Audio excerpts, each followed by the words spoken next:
a sun-drenched field here in Raceland as we welcome you into pregame coverage tonight on the Rams Sports Network. Good evening, everyone. James Collier, happy to have you along with us here in a 63rd District showdown between the Lewis County Lions and the Raceland Rams. Was supposed to have played last month. Weather took that one out of play, so they had to work it in this evening. Raceland coming off of a pair of losses, losing to Greenup County on Tuesday and then falling to Rowan County here last night. On the other side for Lewis County, they're coming off of a 5-1 loss to East Carter on Tuesday night and trying to pick up a big district win here on the road. We'll get two good pitchers in the circle. For the Rams, it'll be the freshman of Jill Reif. She'll go back in the circle tonight after having last night out of the circle with Haley Hall, who threw well against Rowan County. And for the visiting Lions, it'll be the senior of Jara Lucas. Two good teams match up pretty evenly on the scorecard. It's all which one can come across and make the most of the opportunities they're going to have here this evening. Happy to have you along with us. Should be a good one. Get settled in. We're getting ready to get you underway here in just a little bit. Rams going through their final preparations. Lewis County is huddled up. We're ready for some softball here at the Raceland Softball Complex. We'll take a break. We'll come back. We'll meet our starting lineups and get you ready for first pitch. It's the Rams and the Lions, a 63rd District showdown, next on the Rams Sports Network. Trust is something earned, not given. For over 90 years, KFB has built trust in your community. We believe our neighborhood is our responsibility. Through our quality service, innovative products, and local decision-making, we are committed to your financial success. Better financials lead to a better life. All with the Better Bank headquartered in Boyd County and serving the tri-state. KFB, the bank you trust and the community you love. When Faith opened Ram Pharmacy, many said a pharmacy would never make it in Raceland. Too small, not enough traffic, not a prime location. But one man remembered the words, "If I be lifted up, I will draw all men to me." At Ram Pharmacy, you're more than a customer. We care about your mind, body, and soul, and there's no thing we wouldn't do to help you with your healthcare needs. Proud supporters of Raceland Elementary and the high school, go Rams. Give God the praise and do Curtis a favor. Go to church on Sunday. Call 836-RAMS today. Ram Pharmacy, your friend for life. Ison's Cards and Collectibles, located at 214 Main Street in Old Russell, is your headquarters for sports collectibles, along with a huge selection of Funko Pop characters from sports figures to novelty characters to choose from. Ison's also offers team apparel for pro and collegiate teams and has varsity team jackets available for all local teams with customization available. Ison's features several autographed jerseys for purchase with cards for every set available as well. Stop by Ison's Cards and Collectibles, located on 214 Main Street in Old Russell, and check them out on Facebook. When joint and muscle pains slow you down, let Doc get your body realigned at Johnson Chiropractic. Dr. Shannon Johnson offers a wide variety of treatments from chiropractic care, corrective exercises, and electrical stimulation. Doc also offers DOT exams and drug screens. He also provides pre- and postnatal chiropractic services to help new mothers alleviate stress drug-free. To schedule an appointment, call 606-473-5151 or visit them online at drshannonjohnson.com. That's Johnson Chiropractic's proud supporter of Raceland Athletics. Back here at Raceland as we get you set for the Rams and the Lions. Let's take a look at our starting lineups for both teams. We'll start first with the visiting Lions of Lewis County under head coach David Lucas. They roll in with a record on the season of 7-11. Mila Clark will lead us off. She'll play left field. Jara Lucas inside the circle. She'll bat second. Grace Schweitzer will play second base. She bats third. Sophia Egberts in center field. She'll do the cleanup duties. Kaya Nobles at shortstop. She'll bat fifth. Tegan Trombley is the DP tonight. She'll hit for the right fielder of Carly Applegate. She'll bat sixth. Lisa Kamer behind the dish. She'll bat seventh. Elizabeth Wilburn batting eighth at first base. And Carly Crawford will bat ninth and play third base. Again, Clark, Lucas, Schweitzer, Egbert, Noble, Trombley, Kamer, Wilburn, and Crawford. Now for the Raceland Rams, 10-8 under head coach Scott Atkins. Britta Wellman will lead things off. She'll go at shortstop. Shelby Gauze will bat second and do the catching. From there, we shift some things around. Allie McMacken injured last night. She's not playing tonight, so it moves some pieces around, some pieces in the lineup, some new pieces in the lineup. Nim Maynard moves up in the lineup tonight. She'll play first base and bat third. Lily Poppins, the cleanup hitter, is the DP. She'll hit for the second baseman of Haley Hall. Batting fifth in center field is Peyton Mackey. Briley Kennard will play third base tonight. She'll bat sixth. Carly Fannon's in left field batting seventh. Kinley Cahall the 7th grader, gets her first start tonight. She'll play in right field. She'll bat 8th, and Jill Reif is in the circle batting 9th. Wellman, Galls, Maynard, Poplin, Mackey, Kennard, Fannin, Cahall, and Reif. Rams will head off to Owensboro tomorrow for the All-A State Championship Tournament this weekend. 3 games on Saturday. They'll start off against Hazard, then Beechwood, followed by Brown. And then the way it works is there are 4 pools. The top 2 teams out of each pool, they match up. Winner plays a loser, or basically winner plays a runner-up, and vice versa. And then that takes you into your Elite 8, and then your Final 4, and into a championship. So a lot of softball, hopefully for the Rams this weekend, trying to come home with a state title. And that was kind of the reason they went last night with Haley Hall, getting her some experience in the circle. She only had 6 1/3 innings coming into last night. She pitched a complete game and didn't throw a bad game, just a couple of bad pitches and falling behind in counts at times. And that got her into some tricky situations. And, again, 7 runs by the Vikings last night, and all 7 of those with 2 outs. That's a tough pill to swallow any way you size it up. But the Rams battled. They gave themselves an opportunity and had plenty of chances, just couldn't seal the deal there late. But tonight is a big one because, again, everybody right now looking up at Greenup County. And, again, if you can't get the 1 seed, you want to stay away from having to play the 1 seed, so you don't want to be the 4. And that's what the other 3 teams are currently doing right now in Lewis, Russell, and Raceland. Rams will be in the white tops and orange bottoms tonight. Lewis County all in black with the blue outlines. Beautiful evening, absolutely breathtaking. Mother Nature showing off. Little slight breeze going toward that left field foul pole. And it's going to be a fun night here between 2 evenly matched teams. This one should be a good one. Again, Raceland with 2 district matchups so far. 13-0 win over Russell and a 9-0 loss to Greenup, so they sit at 1-1 for Lewis County. They've fallen in 2 district games last week, falling to Russell 14-9 and then 13-0 to Greenup in 5 innings. So both head coaches being introduced at home plate. Our umpiring crew tonight, Greg Bays will have the balls and strikes. Glenn Stevens will be on the base paths. First time with us here on the channel, hit that subscribe button. Give us a thumbs up if you see something like. Hit that bell each time we put out new material. We'll upload it to your mobile device. Next week, looking ahead for the Rams, they'll be home on Tuesday night against Russell. That game's scheduled for a 5:30 first pitch. We'll have that one right here on the network. Then they go to Lewis County on Thursday. Then a pair of games on Saturday against Independence, which is out of Coal City, West Virginia. Then a busy week, that first full week of May. East Carter on May the 4th. Fairland for Senior Day on May 5th.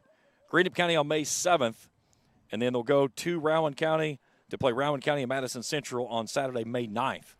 And then that, as it stands right now, that's their last games of the season. And that'll give them basically about a week buffer zone there before we start up district matchups for the district tournament over in Russell.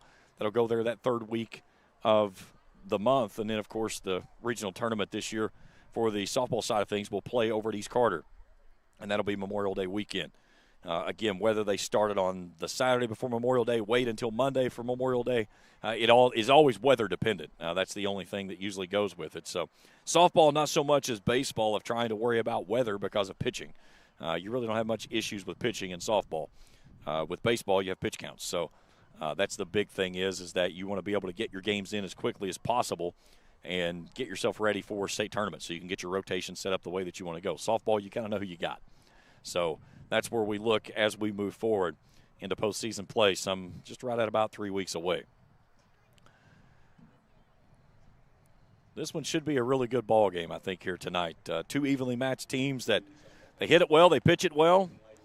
Raceland, as a team, hitting it at 382, and Lewis County, 334. So which team bends first? That's the question. And Rams would like to bounce back here tonight and get a nice win before heading off to Owensboro this weekend. And we wish them the best of luck and safe travels as they head down tomorrow. And then they'll start off on Saturday morning They've got the early game. They'll start at 8:30 against Hazard.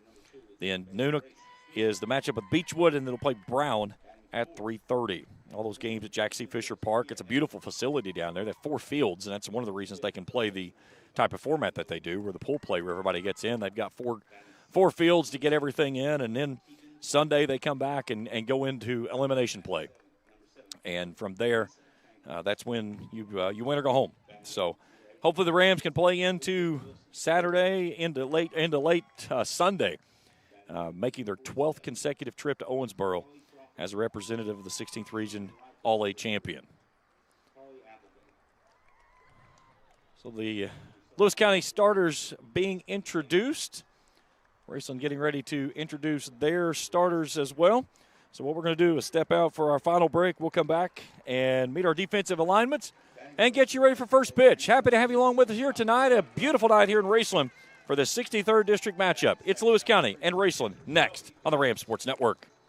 Life moves fast, and the moments don't wait. The first steps, the first home, the dreams you work so hard for. Where you place your trust matters. At Members Choice Credit Union, we're here for every milestone. Through the hard days, the hopeful days, and everything in between.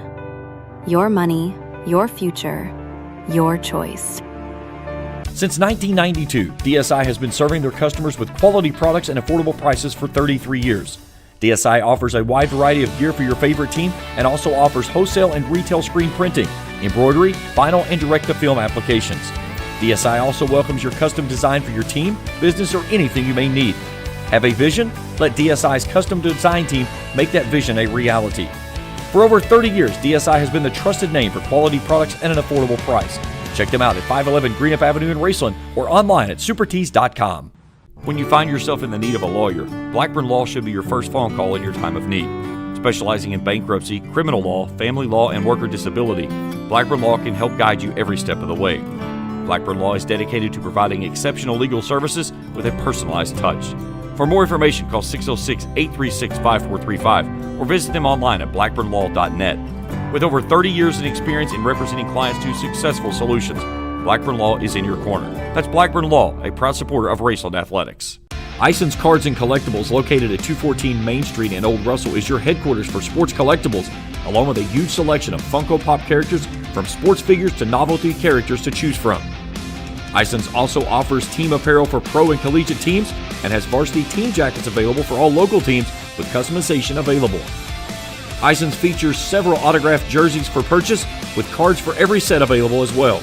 Stop by Ison's Cards and Collectibles, located on 214 Main Street in Old Russell, and check them out on Facebook.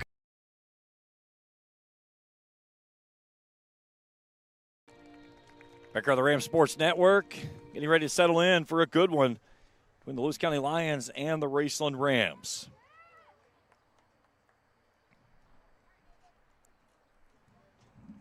Again, both of these two teams looking for a key district win, as Raceland sits at 1-1, Lewis County at 0-2, and then Greenup with wins all over all three already. So, again, Raceland's remaining district schedule, they've got Russell here Tuesday night. They go to Lewis on Thursday, and then Greenup County on Thursday, May 7th. As far as Lewis County goes, they go to Greenup next week on Tuesday, Raceland on Thursday, and then they'll bring Russell in on May the 5th. So 3 games in for each, except for Raceland is playing their third here tonight. Defensive alignment for the Rams. It'll look like this. A little bit different tonight. Fannin, Mackey, and Kinley Cahall in right field. Bradley Kennards at third. Wellman, Hall, and Maynard. Shelby Gall's behind the dish, and the right-hander of Jill Rife is inside the circle. Rife making her 15th appearance on the season, an 8-6 record with a 4.95 ERA. Hard-throwing right-hander that's really starting to come into her own, and she'll start with Mila Clark, who works a pitch up and in for a ball, and we're underway at 6:30 on the nose. 80 degrees, beautiful sun-filled skies, slight breeze coming out of that right field corner. This one bounces in at the plate, and it's 2-0. Yeah, McMacken injured last night of the game, so she's coming out from the third base side. Coming from right field over to third base. And Kinley Cahaw getting the start. Here's a chopper back up the middle. Wellman with a stellar play as she picks it and makes the throw for the first out of the ball game. Doesn't get much better than that right there.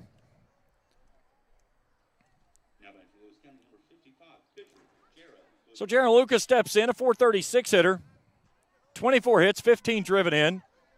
8 doubles on the year, 5 walks.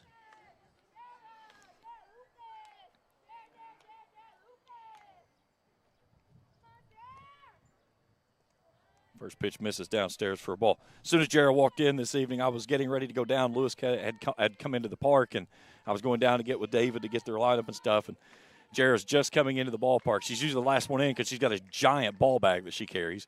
And I hear her yell, "Hey, James."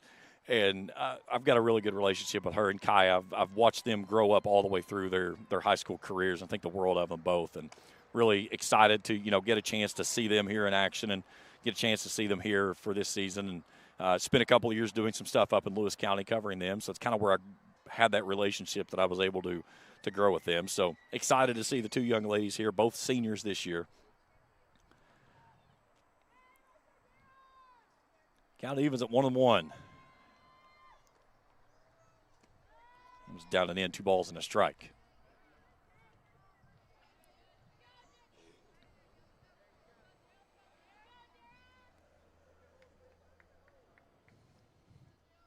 Rife back on the rubber. To the plate she comes. Hard hit ball out to Wellman on a backhand. She'll set and throw. It's a high throw that brings the first baseman off the bag, and Lucas will reach on the throwing error by Wellman. And a 1-out base runner.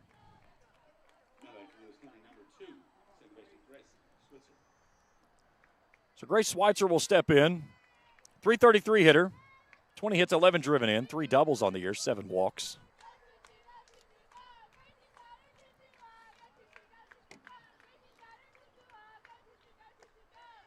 That one's down and away for a ball. Lewis County on the season, 47 of 48 in stolen base attempts. They've got 35 walks on the team. Schweitzer leads the team with 7. Sophia Egbert in the on-deck circle to go next. That's a called strike. Count evens at 1-1.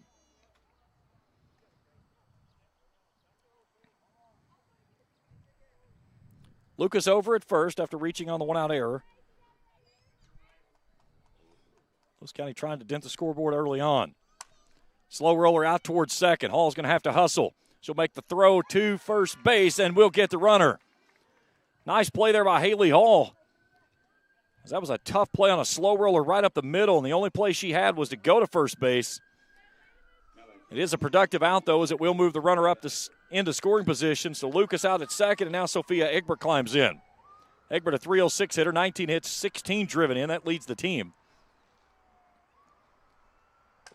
Chopper over toward third. Kennard will scoop and throw, and the Lions are done here in the first. Nice play there by Briley Kennard.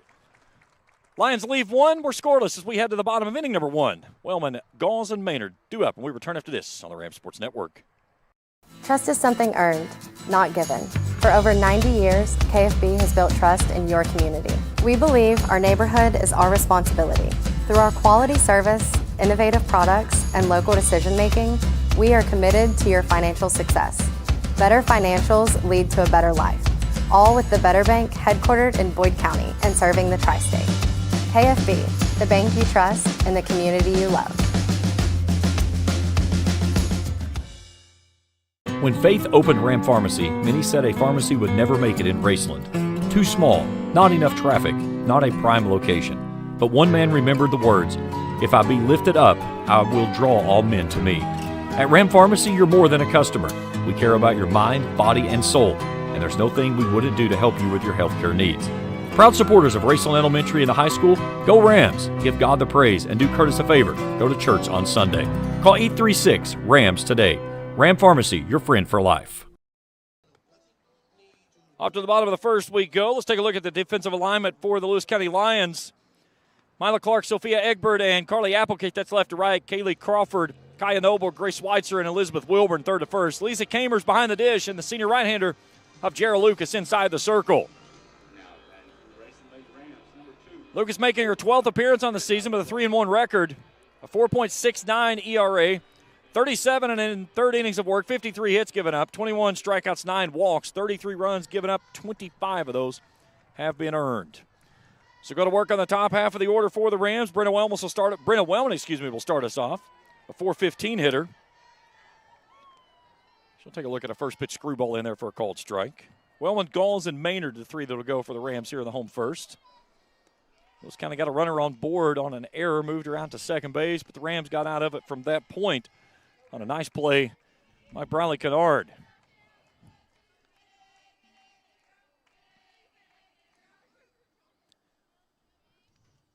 Lucas back to work on a 1-1. That's a called strike on the outer half. It's 1-2.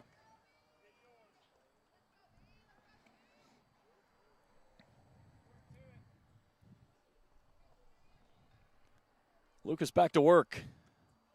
Tries to go with a drop ball and lost it on the way to the plate, and it's well short. The count evens at 2-2. The thing with a drop ball is that you have to make it look like a strike out of your hand before it comes to the plate. If it's a ball out of your hand, the batter's never going to commit to it. 2-2. Fouled away. Wellman on the season, 22 of 53 at the plate. 6 doubles, 2 triples, 2 home runs. She almost got another one here last night. She sent it all the way to the center field wall. It was right at the base of the flagpole and just stayed in play. 2-2, fouled away again. I talked to Brenna when she was walking in this evening, and she walked past me. Of course, Brenna's always smiling. Happiest kid I've ever seen that I know. And she runs past me, and she gives me a big fist bump, and she goes, "I just hit bombs in the cage." And I said, "Well, good. Hit a couple out here tonight." 2-2. Hard hit ball. There it goes. Right on cue. A moonshot over the wall. Brenna Wellman calls her shot, and I follow it. It's a solo bomb by Brenna Wellman. Rams lead at 1-0. Call me Nostradamus. That's the third time this season I've done that. That was a no-brainer. What a shot by Brenna. Take a look at this on the Isons Cards and Collectibles Instant Replay. You'll see that highlight reel later on. When the left fielder never turns, you know how far of a ball that one was. So a great start by the Rams. Brenna told me before the game, she said, I was hitting bombs. I said, well, good. Hit them tonight. Well, she did. Here's Shelby Gauze.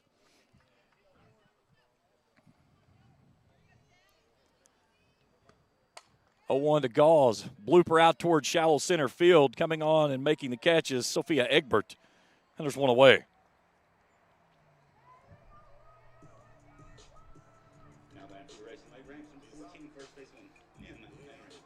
Now the first baseman and the senior of Nim Maynard climbs in. Nim had a big 2-out, 2 RBI double last night in the 5th inning to get the Rams back within 3. Nim's such a great kid, such a positive attitude. It doesn't matter how bad things are. She always finds a way to put a positive spin on it, and just a superb teammate all the way across the board. 1-1, this one's fouled away. That one may get the car. No, car's going to get out of the way.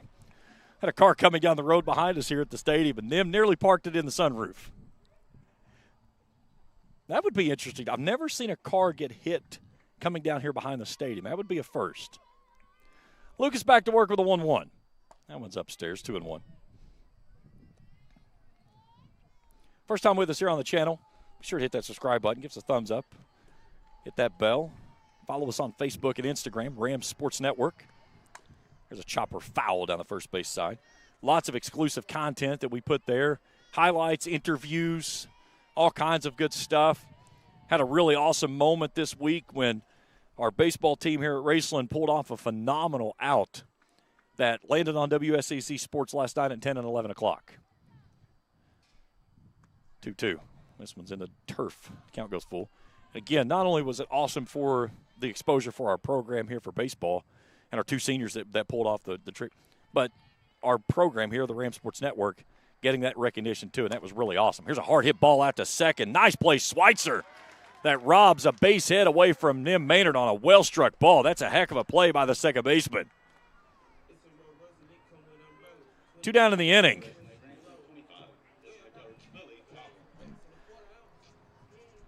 Now Lily Popla's in. Pop looking to break out of a slump. Looking to find one that she can do something with here. Base is empty, 2 down.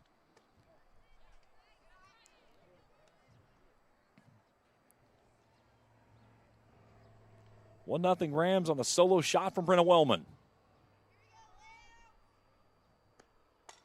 High fly ball down the line. Kaya Noble making the run. She'll make a catch in fair territory, and that'll end it for the Rams. But they push across one on the towering solo shot from Brenna Wellman. 1-0 as we head to the second. We return after this on the Ram Sports Network. Since 1992, DSI has been serving their customers with quality products and affordable prices for 33 years. DSI offers a wide variety of gear for your favorite team and also offers wholesale and retail screen printing, embroidery, vinyl, and direct-to-film applications. DSI also welcomes your custom design for your team, business, or anything you may need. Have a vision? Let DSI's custom design team make that vision a reality. For over 30 years, DSI has been the trusted name for quality products at an affordable price. Check them out at 511 Greenup Avenue in Raceland or online at supertees.com. When joint and muscle pains slow you down, let Doc get your body realigned at Johnson Chiropractic. Dr. Shannon Johnson offers a wide variety of treatments from chiropractic care, corrective exercises, and electrical stimulation. Doc also offers DOT exams and drug screens. He also provides pre- and postnatal chiropractic services to help new mothers alleviate stress drug-free. To schedule an appointment, call 606-473-5151 or visit them online at drshannonjohnson.com. That's Johnson Chiropractic's proud supporter of Raceland Athletics. Top of the second inning, 1-0 Raceland. Due up this inning for the Lions, Noble, Trombley, and Kamer. Kai Noble will start us off. First, David Lucas, head coach in his second season, 19-28 in his 2 years, 12-17 last year. Taking over for Chad Case after he stepped aside. Chad did a phenomenal job building that program, taking it into a really formidable program throughout the region. They won a region championship. And again, when you got a pitcher like Emily Cole, things are pretty easy when you got stuff like that. Emily Cole was a special pitcher. Went on to the collegiate level. And here's a slow roller back up the middle. Wellman scoops it up off the turf. 1 down.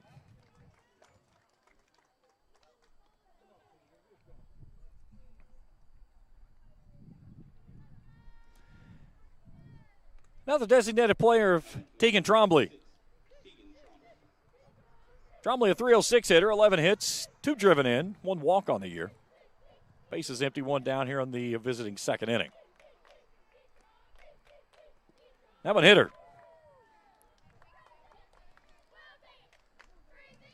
So for the visiting Lions, only the 8th time this season that they've had a batter hit.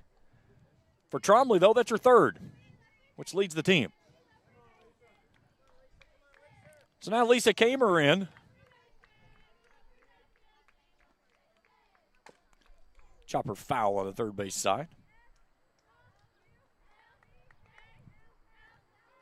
Kamer, a .196 hitter, 10 hits, 5 driven in, 4 walks on the year. Trombley on the season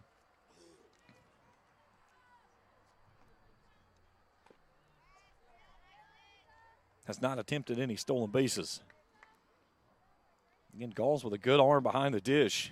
Hosed the runner last night on a strike him out, throw him out to end the inning. Rife back to work with an 0-2. Outside corner called, strike 3. Our first Johnson Chiropractic strike out of the ball game. There's 2 down in the inning. Now the first baseman, Elizabeth Wilburn. Wilburn, a .333 hitter, 7 hits, 3 driven in, 1 double on the year. She's walked twice. Slow roller out toward first. Hall will scoop and flip, and the Lions are done in the second. They leave a runner aboard. 1-0 Rams as we head to the bottom of inning number 2. We return after this on the Ram Sports Network. When you find yourself in the need of a lawyer, Blackburn Law should be your first phone call in your time of need. Specializing in bankruptcy, criminal law, family law, and worker disability, Blackburn Law can help guide you every step of the way.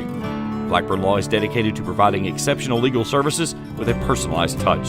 For more information, call 606-836-5435 or visit them online at blackburnlaw.net. With over 30 years in experience in representing clients to successful solutions, Blackburn Law is in your corner. That's Blackburn Law, a proud supporter of Raceland Athletics. Life moves fast, and the moments don't wait. The first steps, the first home, the dreams you work so hard for. Where you place your trust matters. At Members Choice Credit Union, we're here for every milestone. Through the hard days, the hopeful days, and everything in between. Your money, your future, your choice. Bottom of the second, 1-0 Raceland. 5, 6, and 7 due up this inning. Mackey, Kennard, and how did we get Kennard and Kennard there? How did I manage to do that? Probably because the dummy that's running the thing here didn't hit the right button. It would be right now if I hit it. That's my mistake. If you hit the right buttons, the right things will happen. It'll be Mackey, Kennard, and Fannin that'll go in this inning. Peyton Mackey will start us off, a 360 hitter, one of the 3 seniors on this year's squad. First pitch misses up and away for a ball. Lone hit in the ball game so far. The difference on the scoreboard, solo shot for Brenna Wellman. This one's fouled away. Count evens at 1-1. Scott Atkins over at first base, his 3rd season with the Rams. Went to a 30-10 season back in 24 in his first year, 61-28 all time here in his 3 seasons. Took his team into the district championship down in Greenup in 24, runners-up last year, and they fell in the opening round of the 16th region tournament. Here's a towering fly ball to left. It's hanging. Is it going to hang? It's not. It's out of here. Peyton Mackey yells Yahtzee. The second solo shot of the ball game, and the Rams are in front 2-0. It got up in the vapor stream, and it looked like it was going to hang. And just a little bit of a late surge there at the end, and that one sneaks over the fence as Mackey clears the wall and knocks home her first homer of the season. A look at it again on the Isons Cards and Collectibles instant replay. So 2 hits, 2 home runs for the Rams tonight. Base is empty and Briley Kennard in. Kennard, a 357 hitter, 15 hits, 17 driven in. She's having a stellar freshman year. Little blooper out towards short. Kaya Noble will take care of that one quickly, and there's one down.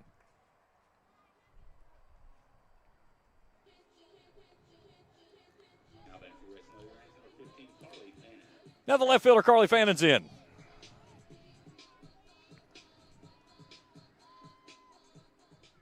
Fannin batting .450 on the year, 18 hits, 15 driven in, 4 doubles on the season. That one's down and in for a ball.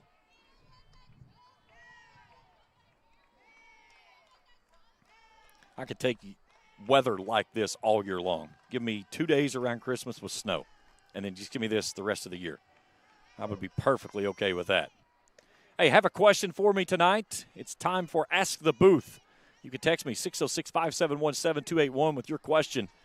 Whatever it may be, related to softball, related to anything, food, travel, ask it. I'll answer it, as long as it's appropriate to be answered on the air. We'll do those throughout the game. We've talked hot dogs. We've talked baseball parks, standings, Gatorade, you name it.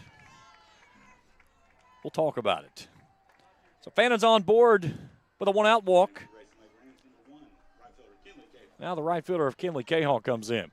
Cahill was in a very peculiar situation last night. She had to enter the ball game when Allie McMacken left with the injury. She was in the middle of an at-bat, and it was a phenomenal at-bat that McMacken had already worked into 8 pitches. So Cahill comes off the bench and worked it into an 11-pitch at-bat and ended up going down on strikes. But, I mean, and it was a huge moment of the game, too. And it was just one of those things for her. A seventh grader, hey, biggest moment of the ballgame. Here, grab a bat, go hit right now. Oh, by the way, you got a 2-2 count at the plate. She's down on strikes for the second out of the inning. I was talking with Nim Maynard after the ballgame last night. She goes, that's really unfair that she has to come in and take over that account. And I was like, yeah, I don't disagree, but under the circumstances, a pitcher like, that would stink, do all of that to get to that point and have to start over because the player has to leave with an injury. Here's Jill Rife, the pitcher's in. First pitch at the knees for a called strike. Lucas has only given up 2 hits. Unfortunately for her, both have left the yard. This one's fouled away. Quickly, Rife is down 0-2. Lions have had a pair of base runners. Error in the first, and then a walk in the second. Top of the order stands in the on-deck circle, Brenna Wellman. Hard hit ball out to Noble at short. Nice play by Kaya, and that'll end the inning.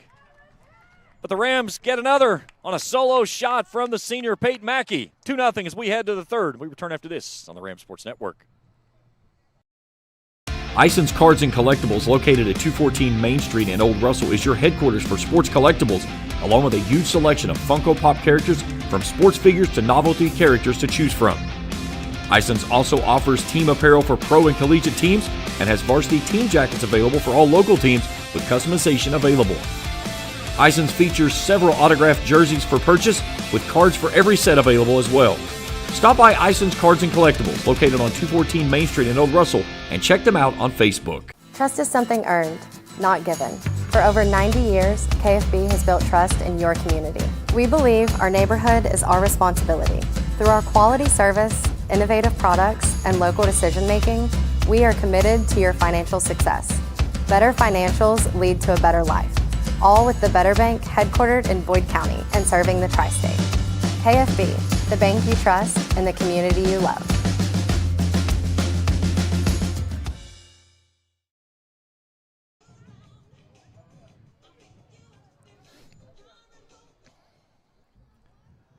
Crawford in the top, 2 up this inning for the Lions. 2-0 Raceland. 2 hits, 2 home runs. So the third baseman, Carly Crawford, will start us off. Crawford, a .222 hitter on the season, 2 hits.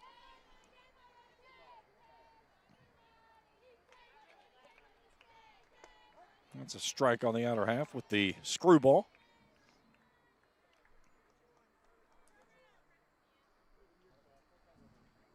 One of the things about Jill Rife, you can watch over the season, her power has really kind of come on. And, she's gotten from that point of playing middle school ball and JV as, playing those 5-inning games and having to go into the varsity level and play 7 innings and not hitting that wall when you get to that 5th inning. Again, it's a little bit of a difference. Your body is acclimated to something that is not normal all of a sudden. You're doing something for 2, 3, 4 years, and all of a sudden, boom, you're doing something completely different. And it's taken her a little bit to get past that. But, again, it's the growing pains that you go through when you get an opportunity to take over as the team starting pitcher. Again, playing behind Devanna Grubb, who had such a legendary career here. And that's something you kind of have to acclimate yourself to. You're not just going to wake up and all of a sudden you're that person again. So back to the top of the order we go with Mila Clark. Clark grounded out to Wellman out at shortstop on a great pick from behind the circle.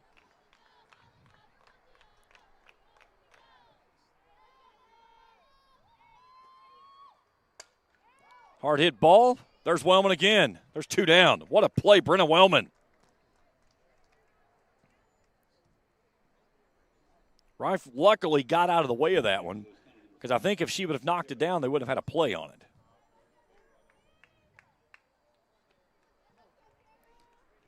So base is empty, 2 down. The pitcher, Jerry Lucas, is in. She reached on an error, on a throwing error by Wellman on a hard hit ball to her out at short back in the first. Chopper foul.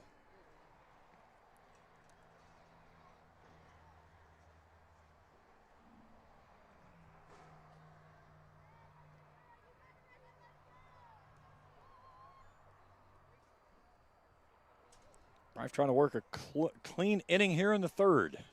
looking for her first one of the ball game. This one's a bleeder down the line, and it falls in for a base hit. And the first hit of the ball game for the Lions comes with 2 out here in the third.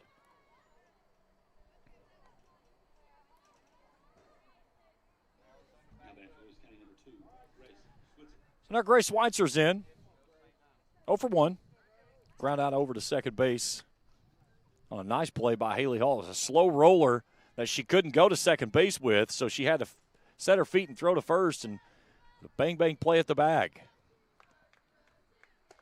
That one misses high for a ball.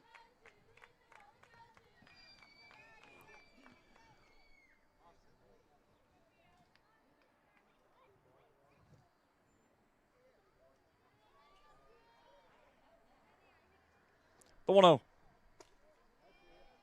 2 balls and a strike.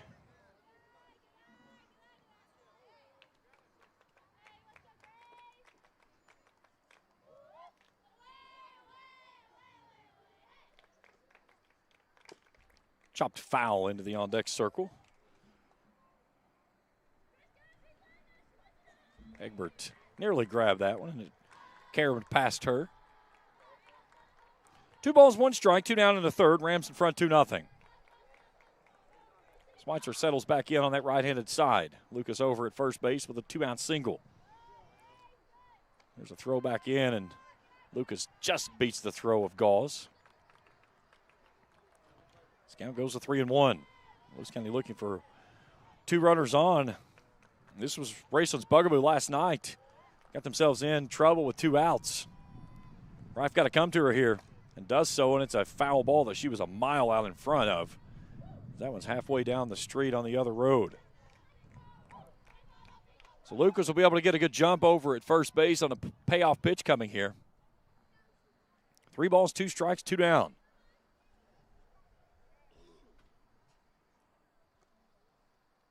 Swung on a miss, strike 3, and a Johnson chiropractic strikeout to end the inning. Lewis County leaves 1. We're through 2.5. Rams in front, 2-0. Back after this on the Ram Sports Network. When Faith opened Ram Pharmacy, many said a pharmacy would never make it in Raceland. Too small, not enough traffic, not a prime location. But one man remembered the words, "If I be lifted up, I will draw all men to me." At Ram Pharmacy, you're more than a customer. We care about your mind, body, and soul, and there's no thing we wouldn't do to help you with your healthcare needs. Proud supporters of Raceland Elementary and the high school, go Rams, give God the praise, and do Curtis a favor, go to church on Sunday. Call 836-RAMS today. Ram Pharmacy, your friend for life. Since 1992, DSI has been serving their customers with quality products and affordable prices for 33 years. DSI offers a wide variety of gear for your favorite team and also offers wholesale and retail screen printing, embroidery, vinyl, and direct-to-film applications. DSI also welcomes your custom design for your team, business, or anything you may need. Have a vision? Let DSI's custom design team make that vision a reality. For over 30 years, DSI has been the trusted name for quality products and an affordable price. Check them out at 511 Greenup Avenue in Raceland or online at supertees.com. Bottom of the third inning, 2-0 Raceland.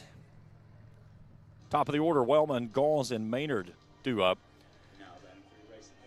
Well, got our first question on Ask the Booth. Again, you can get your question on Ask the Booth. You can text me, 606-571-7281. Ask your question, whatever it may be, whether it pertains to the game or something else. We'll get our first question here in just a moment. Brendan Wellman to start us off. Looks at a pitch downstairs for a ball. The question posed was, which would you rather call as a broadcaster? A game-winning walk-off home run or a game-winning steal of home? Here's the 1-0. That's a called strike, 1-1. As a broadcaster, I have called several walk-off home runs. I have never called a true walk-off steal of home. You've had balls that have gotten past the catcher and has allowed the runner to come home for that spot. But I've never had, and again, in baseball is the only one you can really get a true steal in. I've never had that opportunity. I would like to have that opportunity. But I don't know that you could match the excitement level of everything that you get for the hype of seeing a ball and you know it's a goner. It's no question, and it's a walk-off. It's unreal. 3-1, hard hit ball, left side base hit, and Brenna Wellman makes it a 2-for-2 night here to start the third. And that's the thing. It's like it's you call a home run. There's so much excitement behind a home run, but getting an opportunity to call a walk-off, that is probably. There's only one thing that I think that I've called that has been bigger than that, and that was calling my first no-hitter, and it was a true no-hitter. There goes Wellman out towards second base, and a nice head-first slide in Pete Rose style as she'll swipe the bag for number 13 on the season. Calling the true no-hitter. And I've had some shortened game no-hitters, and I really don't consider those the same. But a full 7-inning no-hitter, that's a fun piece to be a part of. Had a chance in high school, almost caught a perfect game. Ended up being a no-hitter. And that was fun to be a part of. 1-1. Fly ball out to right. This one's going to be trouble. Nice running catch it out into shallow right field by Grace Schweitzer for 1 out in the inning. This was a tough play to make, and she does it, makes it look fairly easy. So Nim Maynard's in. Nim fired a ball right at the second baseman, Schweitzer, her first time through tonight, and Schweitzer made a nice play on it. This one's upstairs. Going back to that no-hitter I caught in high school, the crazy part is that the perfect game got ruined on the first play of the game. It was a ground ball to our shortstop, and he overthrew the first baseman, and that put the base runner on.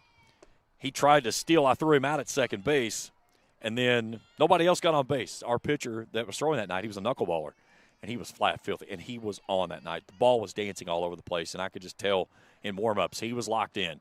And by about the third inning, I knew something special was going on, and I started becoming a boundary between him and the rest of the team.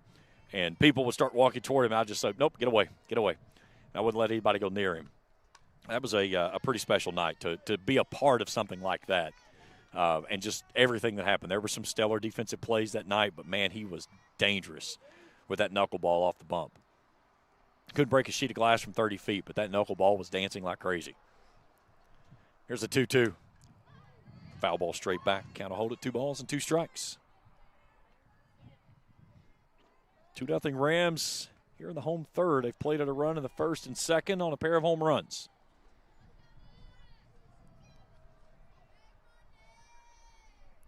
Lucas back to work. This one's down and away. Nice job there by Kamer to reach out and keep that one in front and hold Wellman out at second base. Wellman doesn't need a lot of room to take off. Blistering speed by the senior shortstop. Here's the payoff pitch. Downstairs, ball 4. And the Rams will have runners at first and second with only one down. And Lily Poplin to the plate. Pop a fly out her first time through. Went down the line in shallow left field, that Noble tracked it down.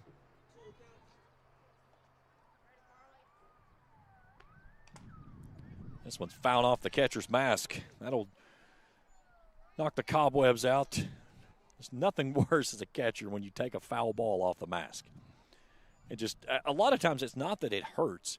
It gets on you and it rattles everything so quickly and kind of jars you. And it's like, whoa, hold on here a second. I've taken foul balls all over my caught all the way through school. And I could think of a lot of places that I've taken foul balls that I would much rather take it off the mask in places that I did. It's funny how behind a plate, catcher as an umpire, if you've got exposed skin, somehow the ball always seems to find it. Poplin down 0-2. Lucas back to work. This is ripped out into the center field. Trying to come on and make the play was Egbert. She can't pick it. Wellman's going to come to the plate. We'll have a play. Here comes a throw. Wellman slides in safely. And now the Rams are in a pickle as Poplin started towards second base. But they'll chase her back, and Maynard stands out at second base. And the Rams add to the lead on the RBI single by Lily Poplin. Egbert laid out trying to make the play on it and couldn't haul it in. but a great effort by her. But Poplin picks up the RBI. Now Peyton Mackey's in. 1-for-1 with a home run to left last time through. Maynard out at second, Poplin at first, and Scott Atkins looking over at Maynard there after the play kind of stopped and kind of looked at her and said, you got to be at third base there. 2-0. The Rams have played at a run in each frame, looking for a crooked number here in the third, and a great opportunity with 2 on and the heart of the order. 2-0 to Mackey. That one's upstairs, 3 balls and no strikes.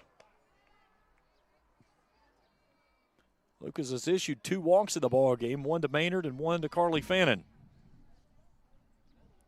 3-0. And that's a called strike at the knees. He'll get it over pitch, 3-1.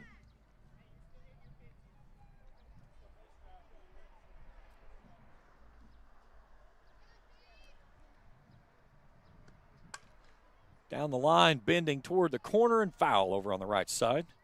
The count goes full. Now, this is an interesting conundrum in softball. Again, you can't steal. Legally, you can't steal, so you have to watch about leaving the bag early. But how aggressive can you get on the pitch of trying to move, knowing you've got 1 out? You know, in baseball, you have opportunities where you can start the runners. How aggressive do they get here? Payoff pitch, and it is a blistered ball back up the middle into center field, a base hit. Rams will go station to station, and they're juiced with 1 out here in the third. Mackey got a good one, and she turned it around in a hurry. And now Briley Kennard with a huge opportunity here with 1 out in the inning. And the base is covered up in Rams. She looks at a first pitch down and in for a ball. Kennard has 1 home run on the season. And it was a bomb, a 3-run shot. 2 home runs on the season. I forgot she hit 1 last time after that. Takes a look at a pitch in there for a called strike. Kennard on the season has driven in 17. 1 double, 2 triples, 2 home runs. Lucas is 1-1. 2 balls and a strike as Kamer picks it out of the turf. Carly Fannin in the on-deck circle. Maynard at third, Poplin at second, Mackey at first. Fly ball to left. Clark coming on. She'll make the running catch. Here comes the throw to the plate. Maynard's going to try to beat it in, and she will. Yes! Just ahead of the throw as it was a little bit off the line. Everybody else will not tag up. It'll be a sacrifice fly by Briley Kennard, and the Rams make it 4-0. Take a look at it on the Ison's Cards and Collectibles instant replay. Wasn't crazy deep, but it was deep enough. A good throw by Clark, but it was just a little bit up the line and allowed Maynard to score the 4th run of the ball game. Now Carly Fannin's in.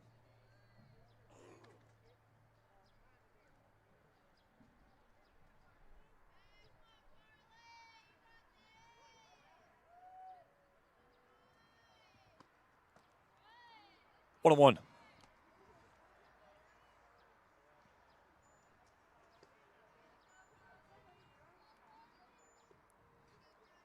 Kinley Cahill in the all-deck circle would go next if the inning continues.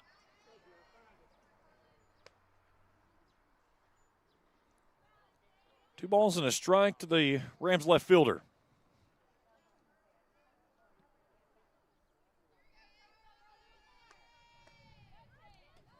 Three and one. Looked like a really good spot there, and you kind of see the look on Lucas's face. Thought that she had the outside corner and didn't get the call.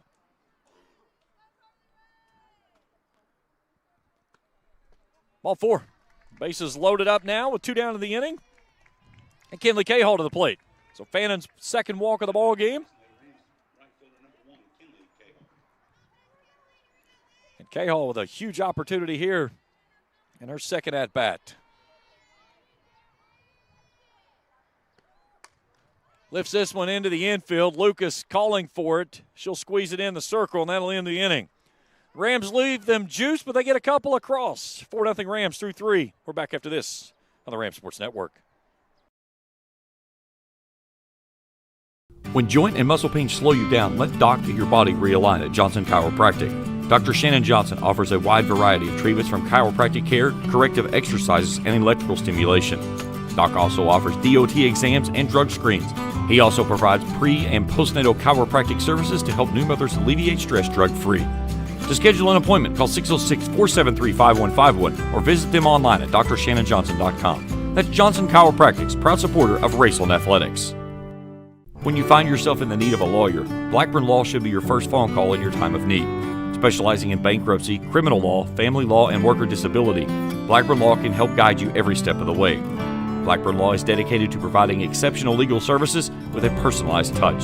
For more information, call 606-836-5435 or visit them online at blackburnlaw.net. With over 30 years in experience in representing clients to successful solutions, Blackburn Law is in your corner. That's Blackburn Law, a proud supporter of Raceland Athletics. Inning, 4-0. Rams in front. Due up this inning, 4, 5, and 6 for the Lewis County Lions. Joining us now, head coach for the Raceland Rams, Scott Atkinson. Coach, thanks for joining us tonight. Hey, no problem. What a start to the ball game. Brennan Wellman, I talked to her as she was coming over this evening after you guys have been hitting over in the old building and hitting the cage, and she walked past me and she said, I was hitting bombs in the cage, and I said, good, hit a couple here tonight. And what a turn on the ball that she hit here to start the game. Yeah, both those, her and Peyton's. Nice hits. Got us a good lead here. Hopefully we can hold it. When you look at bouncing back like you did last night, a tough game last night, but it was a game that you were never out of, and it was a game that you got a lot out of with some great game situations, and more importantly, you got some good work for Haley Hall inside the circle. Yes, she did a good job last night. We battled back a few times. We just couldn't get the timely hits. We gave up hits with 2 outs all night long that they scored all their runs on. This was a good job tonight, getting off to a good start and holding this team down a little bit. Yeah, how big is that when you get an opportunity to jump out, and especially for a pitcher like Jill, still trying to figure everything out? And you can watch her maturation. She's gone through the season, but just watching her getting to be able to pitch with a lead, how big is that for her? A lot. There's a good ball hit out into center field, and that was going to one-hop up against the wall. Here comes a throw into second base, and sliding in safely, Sophia Egbert. And a leadoff double here for the Lions. Now back to the play, Coach, as we were talking about, for Jill in the circle, pitching with that lead, that's huge for her of being able to settle down, especially in situations like this right here. Yeah, especially when we've had to make a few adjustments tonight, moving kids around, starting some other kids. Matt getting hurt last night. We want Jill to be as relaxed as possible, and getting out to a good lead has helped us do that tonight. Here's Kaya Noble, 0 for 1. Nice pitch in at the belt for a called strike. You talk about, obviously, McMacken getting hurt and you having to move some pieces around. You've got Kennard that comes in at third base. She's made a couple of nice plays here. And you've got Kinley Cahall, the 7th grader, having to make her first start out in right field tonight. Yeah, Kennard moving to third. She's not really used to it. With travel ball, she's played short and second, so she's got some infield experience. And then Cahall out in right field helps us tremendously with, her experience as a travel ball player and coming up through middle school. She's doing well. That last play that you just saw right there by your shortstop, again, an infield single, but there's not many players that's going to get to that ball and be able to make the play like Brenna just did. No, and that shows the range that she does have. She does a good job out there at short. So that's why she's moving on to the next level. You look at what Brenna's brought to this team, and you've watched her all the way through. And we talked on her signing day. Shawnee's got a good one coming. Yes. Coach Bradshaw has an excellent kid coming on the field and off the field. She does great in the classroom, handles herself well in the dugout. She's a leader all around. All three of these ladies are seniors this year. Yeah, you talk about your senior class a little bit, because that's something that you've got 3 seniors that lead so well. Very much so. You get Peyton, who's been here since the beginning with Brenna. Both of them have started and played for me. Here's Mackey coming to the plate. We're going to have a play at the throat. It's a good throw. Wells, is it there? Oh. I may have to go out here. Yeah, I'm gonna let you go, Coach. All right, thanks. Can we see the replay is what I want to see. And Scott Atkins is going to go out here. We'll take a look at this one real quickly. Mackey threw a perfect ball and started to make the call and pulled it back, and Scott Atkins will come out as he's never going to do these interviews with us ever again. It's going to be a sacrifice fly, and Lewis County gets a run back. You know, the umpire started to make the signal of out and then pulls it back and goes safe, and the throw was there to Gauze, and then the question was, did she get her as she came up with it on the throw through? So now the umpiring crew is going to get together and have a conversation with this as Greg Bays and Glenn Stevens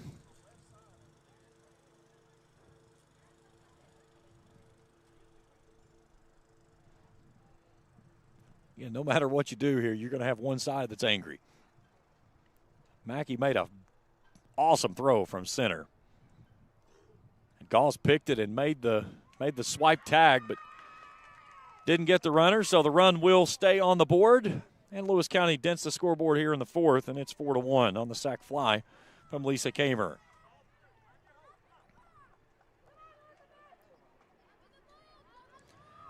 All right, so Noble tags up and moves over to third, and now it's Elizabeth Wilbert in. This is down the right field line, and that one bends fouling out of play.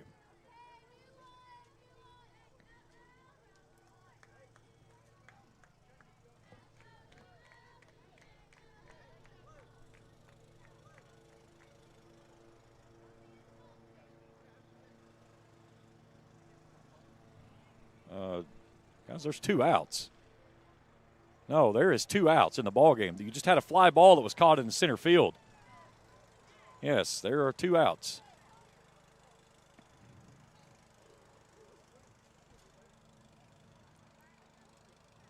Yeah, that's what they did. They lost count of the outs there. You had the out at short on the play by Wellman, and then you had to fly out there to Mackey, and they didn't flip the clickers. What's happened?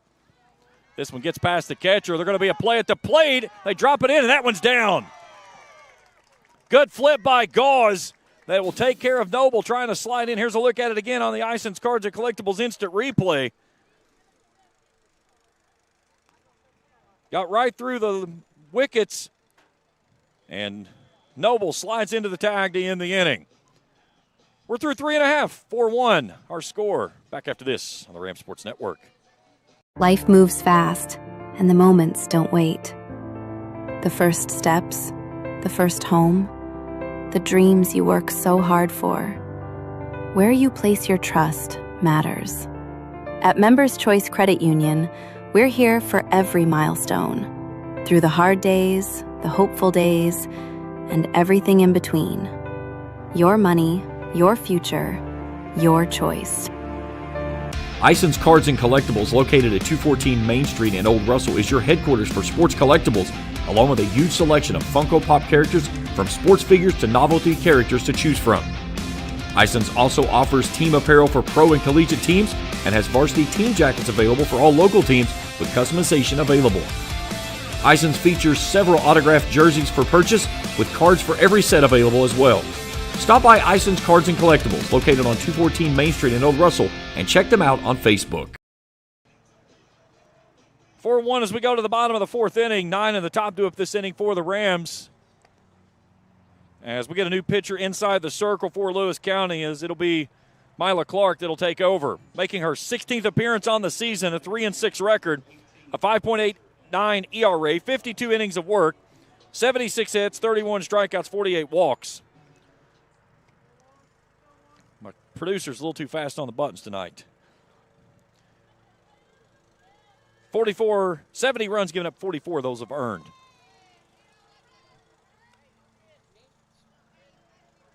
Game 1 starts. Scott wasn't even down to his box yet.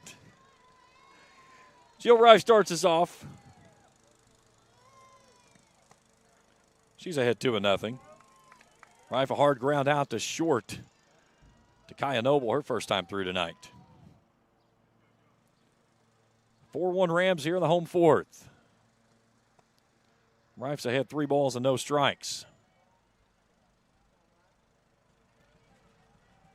Lewis got the first run on a sacrifice fly and a bang-bang play at the plate. And then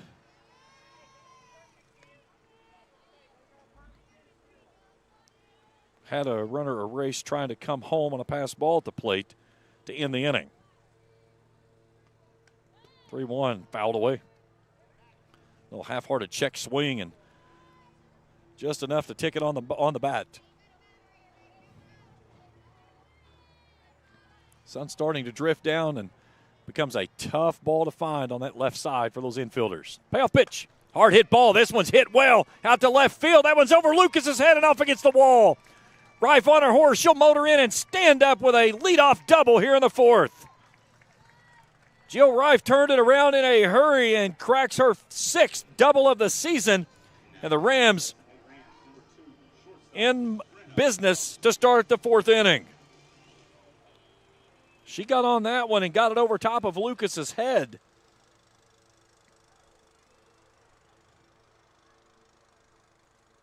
So now Britta Wellman's in.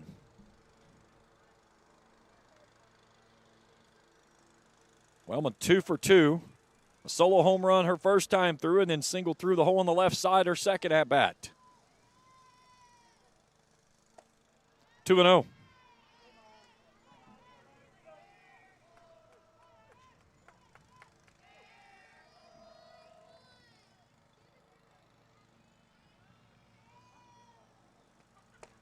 On the outer half, nice pitch there by Clark. 2-1. Clark only an 8th grader. Again, a couple of youngsters here pitching tonight. Started with a senior for the Lions, now to an 8th grader. This one's fouled straight back and off the netting. Almost back to Clark inside the circle. Count evens at 2-2.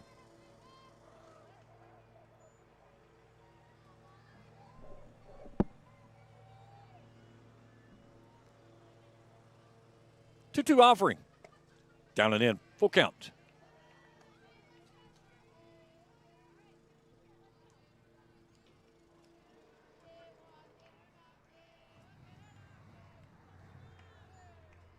Here's the payoff pitch to Wellman. Slap toward third. Crawford smothers it, but can't make a play on it. It is a infield hit. Wellman's 3 for 3 tonight. Nice job there by Crawford to get a backhand on that one, but then her glove kind of got caught in the turf, and she kind of went to her knee, and there was no chance of catching Wellman after that as she's way too fast to get down the line. That was a well-struck ball, and Crawford did get a glove on it that saved a run for sure. Here's Gauls, got a beautiful bunt out in front.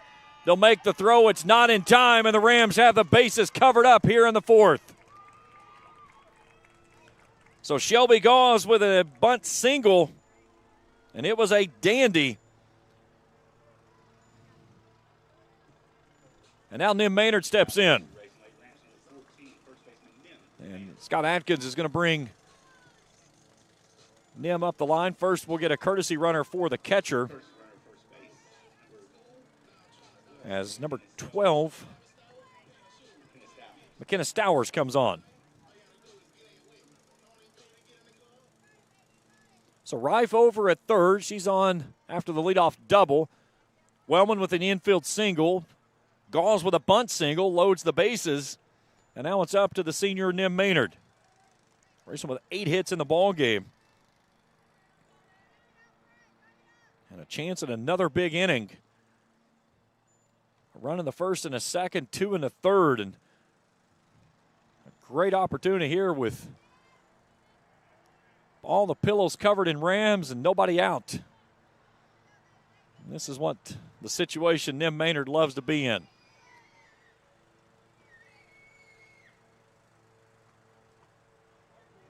Nice job there by Kamer to smother that one up at the plate, not let it get to the backstop. Rife with great speed over at first or third base, so any ball that would go to the backstop, I would imagine she would be coming to the plate. Here's the 1-0. Fouled away. Scott Atkins with a nice catch off of the netting over in the third base coach's box. My question, did he catch or did he trap it? I'm going to give him a catch. That was a pretty agile catch there. Here's the 1-1. Right down Broadway, a called strike. 1-2.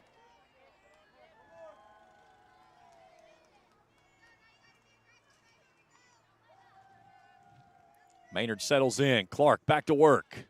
The 1-2. Downstairs and away, 2-2. Rams trying to blow this thing wide open. Looking for their second district win of the season to get to 2-1. The 2-2. Hard hit ball back up the middle. It's picked in the circle. What a play by Mila Clark.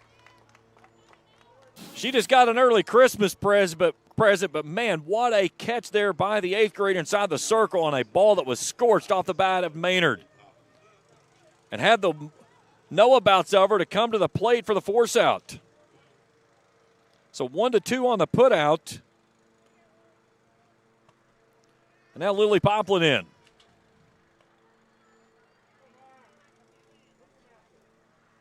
Poplin 1 for 2, had an RBI single her last time up. Hard hit ball through the whole left side, base hit. That'll bring home a run and make it 5-1.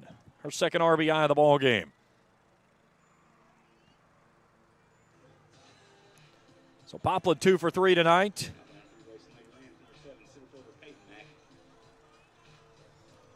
Now the center fielder, Peyton Mackey's in.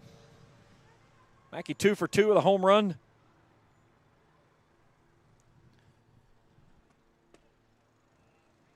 So Stowers running for Gauls over at third. Maynard out at first after reaching on the fielder's choice, and Poplin over at first base.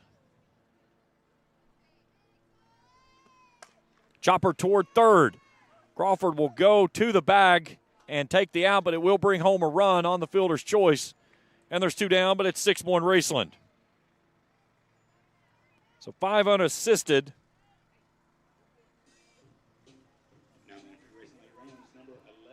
So Mackey will pick up an RBI. Her second of the night. And now Briley Kennard 0 for 1 with a run driven in. Fouls this one away. Brought home a run on a sacrifice fly down the line and left. That allowed Nim Maynard to score back in that 2-run third inning. 2 on, 2 out. Kamer with another nice stop behind the dish as the count evens at 1-1.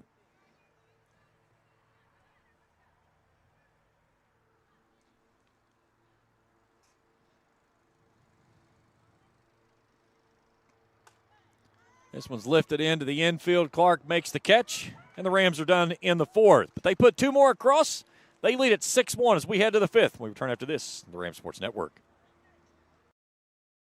Trust is something earned, not given. For over 90 years, KFB has built trust in your community. We believe our neighborhood is our responsibility. Through our quality service, innovative products, and local decision-making, we are committed to your financial success. Better financials lead to a better life, all with the Better Bank headquartered in Boyd County and serving the tri-state. KFB, the bank you trust and the community you love. When Faith opened Ram Pharmacy, many said a pharmacy would never make it in Raceland. Too small, not enough traffic, not a prime location. But one man remembered the words, "If I be lifted up, I will draw all men to me." At Ram Pharmacy, you're more than a customer. We care about your mind, body, and soul, and there's no thing we wouldn't do to help you with your healthcare needs. Proud supporters of Raceland Elementary and the high school, go Rams, give God the praise, and do Curtis a favor. Go to church on Sunday. Call 836-RAMS today. Ram Pharmacy, your friend for life. Beautiful evening here in Ramland as we go to the top of the 5th inning. 6-1 Rams in front of Lewis County. Wilburn, Crawford, and Clark. Still time to ask the booth.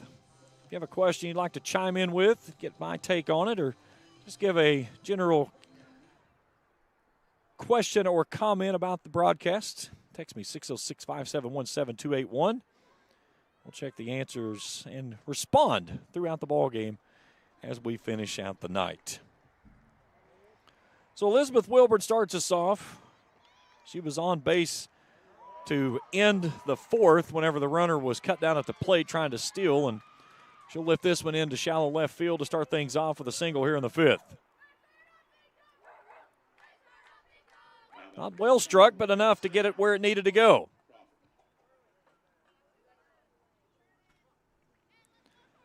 Now Carly Crawford in. Fifth hit of the ball game tonight for the Lions. Roller over to Kennard. Got a chance at 2 and spikes this one off the facing of the bag.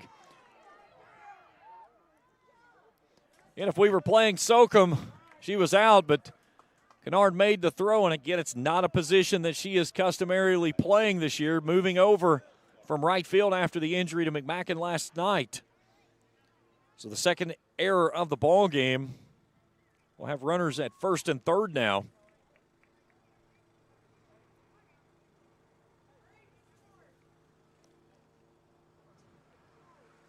And we're going to get a pinch runner for Crawford over at first base as they'll bring on Chloe Kennedy. Or Colleen Kennedy, excuse me.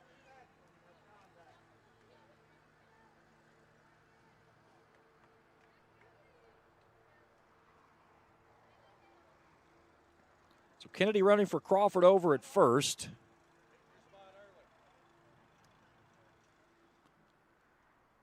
Now back to the top of the order we go with Mila Clark.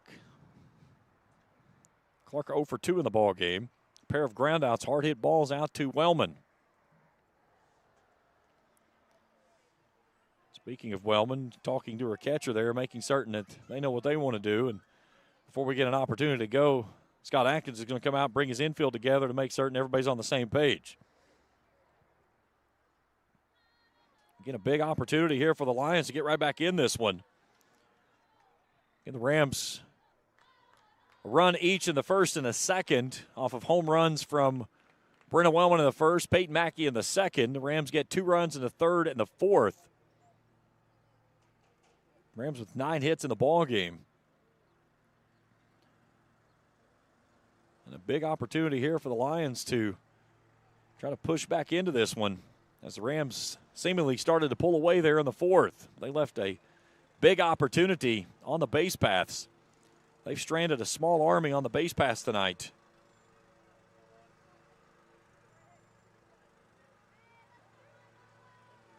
They've left 6. Left the bases loaded once. 2 on the other time. Lewis County this evening has stranded 3. First and third, nobody out. The top of the order, Mila Clark. Infield in for the Rams. This one misses high. Clark a slapper. If you're not certain what a slapper means, you'll notice she'll start kind of in the back of the box, and as the pitch starts toward the plate, she'll almost start like a crossover motion toward the pitcher. And all she's trying to do is just throw her hands toward the ball with the bat and make contact. That's a called strike, 1-1. You know, it's hard enough to hit a ball moving at you at mid-50s, but doing it while you're moving at the same time and still being able to make contact, it is remarkable the skill level that a slapper has. Moves her off the plate here, and the count goes to 2-1. I've seen some players at the collegiate level that actually have been able to hit with power, and that's unbelievable to watch. Just being able to get the hands through and perfect contact on the ball. Here's a slow roller over towards second. Hall will flip. That's too late. She paused and kind of got hung up and lets the runner score as Clark gets down the line. Well, that's going to be an error on the second baseman, as all she had to do was make the flip. And she kind of held the ball, not certain whether she was going to take it herself or make the flip. But instead, the run comes home and the Lions cut it to 4. And now Gerald Lucas, the left fielder. Lucas 1 for 2. Takes a look at a pitch on the outer half, a called strike. Single to left, her last time through. Oh, excuse me, they did not score on the last play. My mistake.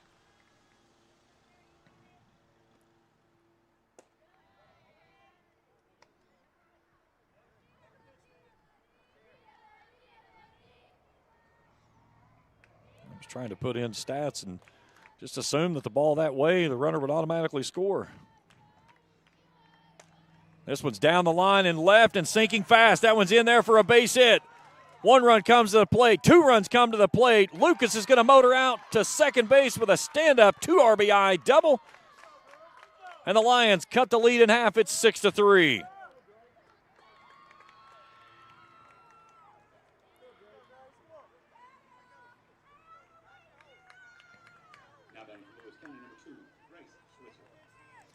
So now Grace Schweitzer's in.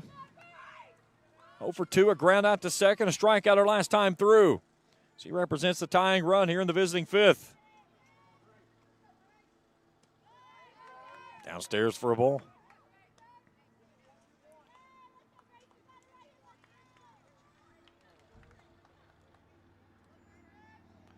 Lewis County with 5 hits in the ball game.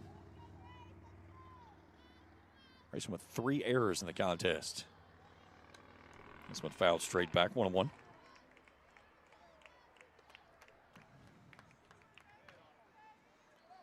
Getting base runners on board and the heart of your order coming through. That's how you get yourself right back into a ball game.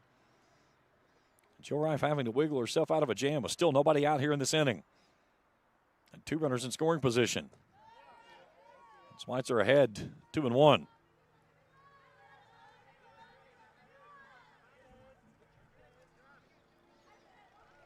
These 2 teams will hook up in Vanceburg next Thursday. Raceland has Russell coming in here Tuesday night. 2-1, hard hit ball through the whole left side base hit. That one's going all the way to the wall. It's going to score both runners. Schweitzer's going to change places with Jara Lucas. And the Lions have it cut to 1 with a 4 spot here in the 5th.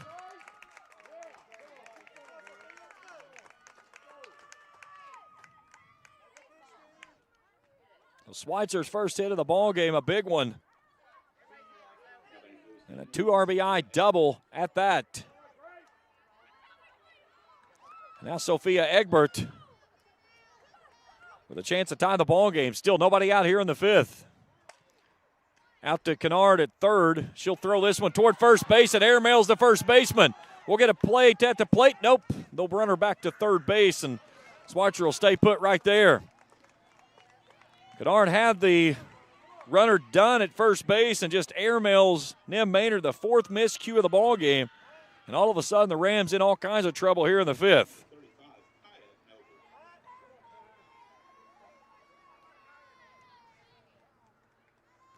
Now Nim Maynard going to call time and bring her infield together.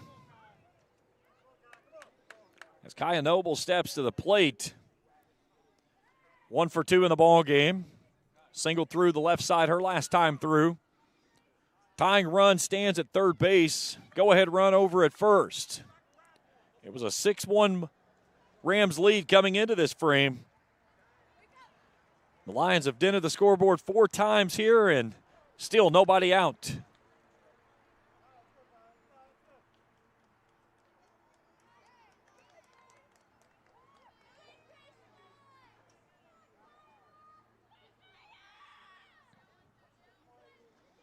It started at the bottom of the order with Elizabeth Wilburn. And her and Crawford rolled it back to the top, and the top half of the order is taking care of business. Now Kaya Noble.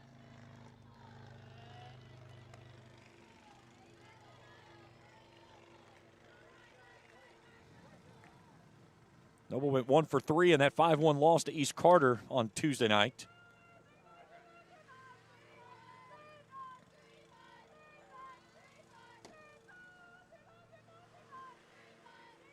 Hard hit ball over to short. Wellman runs it down. She'll make the throw to first base. Not in time. No, they will get her. Nice play, Brenna Wellman, on a ball hit well into the hole. And a bang-bang play over at first base for the first out of the inning. So the runner will move up to second base. The runner at third stays put. And now Tegan Trombley. 0 for 1. She was hit by a pitcher first time through. Grounded out to short in her last at-bat. Infield is in. Action down to the Rams bullpen as Emily Miller's up and throwing. The 1-0 from Rife. Nice pick there by Gauze to keep everybody at bay. 2-0. Again, just trying to do a job here, and with the infield drawn in, find a way to poke one through and maybe take the lead. Rife's 2-0. Chopper to short. Nope, excuse me, to Kennard at third. She'll throw it across. Just in time for the second out of the inning.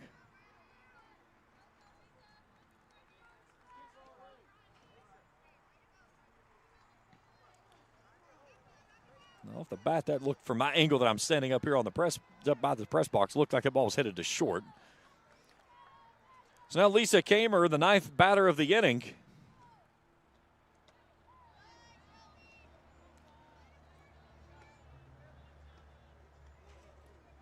One 1-0.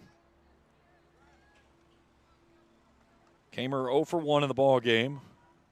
Sacrifice fly to center her last time through on a well-hit ball.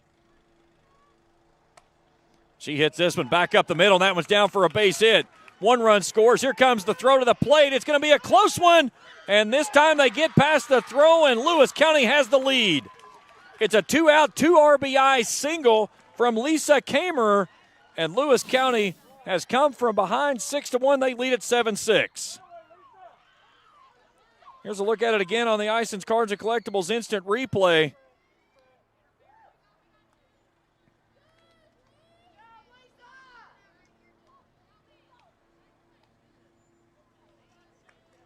So we'll get a courtesy runner over at first base for the catcher.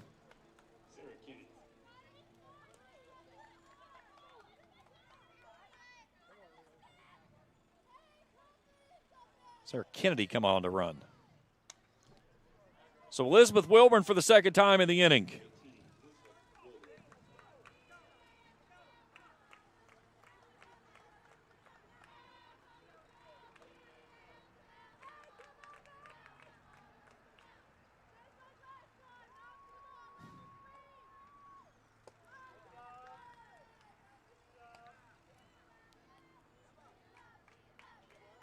Six runs across for the Lions here in the fifth to take a 7-6 lead after the Rams pushed ahead by 5. And here's a ball through the right side, a base hit.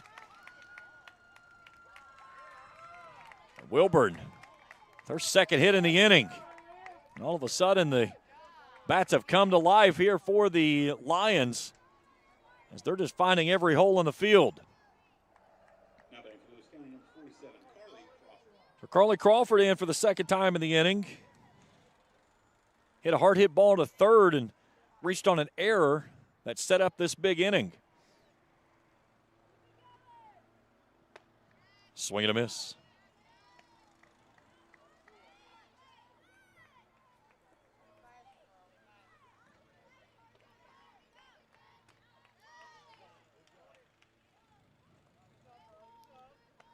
One ball, one strike.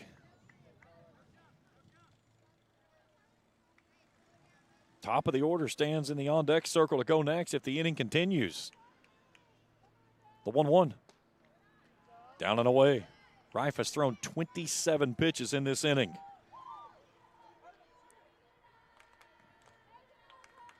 Had not offered more than 13 in an inning prior to this one. The 2-1. Down and in, ball 3. And Crawford 1 pitch away from loading the bases. And back to the top of the order from Isla Clark.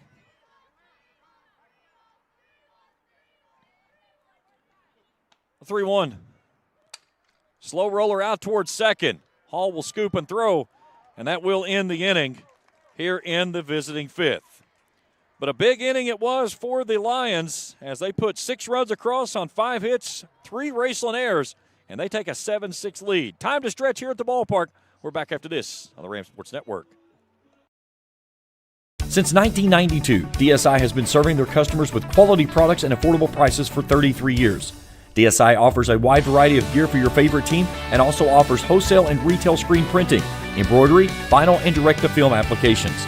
DSI also welcomes your custom design for your team, business, or anything you may need. Have a vision? Let DSI's custom design team make that vision a reality. For over 30 years, DSI has been the trusted name for quality products at an affordable price. Check them out at 511 Greenup Avenue in Raceland or online at supertees.com. When joint and muscle pain slow you down, let Doc get your body realigned at Johnson Chiropractic. Dr. Shannon Johnson offers a wide variety of treatments from chiropractic care, corrective exercises, and electrical stimulation. Doc also offers DOT exams and drug screens. He also provides pre- and postnatal chiropractic services to help new mothers alleviate stress drug-free. To schedule an appointment, call 606-473-5151 or visit them online at drshannonjohnson.com. That's Johnson Chiropractic's proud supporter of Raceland Athletics.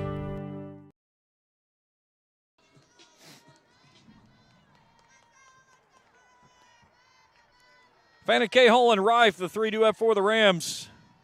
Lewis County with a 6 spot there in the top of the 5th inning, and they lead it now 7-6. Be Fannin, Caholl, and Rife, the 3 to go for the Rams here.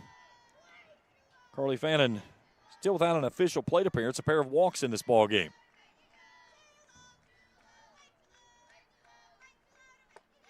That's a called strike at the letters, 1-1. Fannin last night 1 for 3.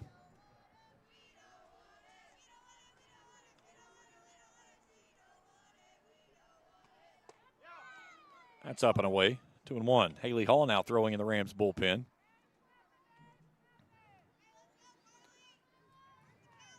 Lewis County looking for their first district win of the season.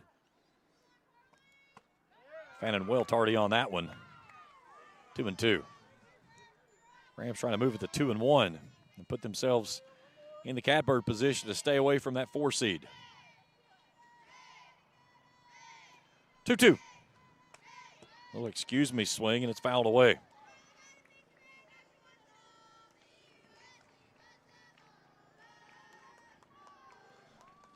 Rams with a runner in the first, 1 in the second, 2 in the third, 2 in the fourth. Lewis County got 1 back in the fourth and then 6 in the fifth. This is a ball through the right side, a base hit. Well, Carly Fannin starts things off for us here in the bottom of the 5th inning with a base hit. And the Rams have the tying run aboard. And Kinley Caholl. Now back to Raceland Rams, right fielder number 1, Kinley Caholl. Caholl 0 for 2. Strikeout and a pop out.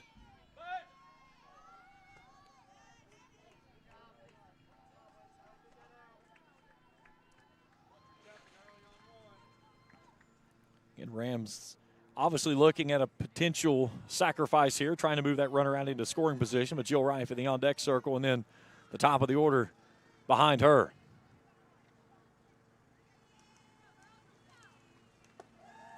Caholl doesn't show bunt that time and looks at a pitch upstairs, 2-0. Or excuse me, 1-1. No, 2-0. No, it is 1-1. I'm a mistake. It is 1-1. I thought he didn't call the first pitch a strike. This one's fouled away. 1-2.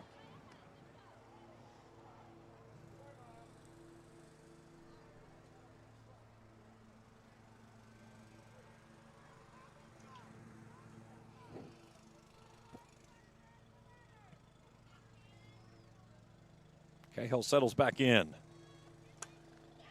Bloops this one out to center, and that one's going to tumble in for a base hit.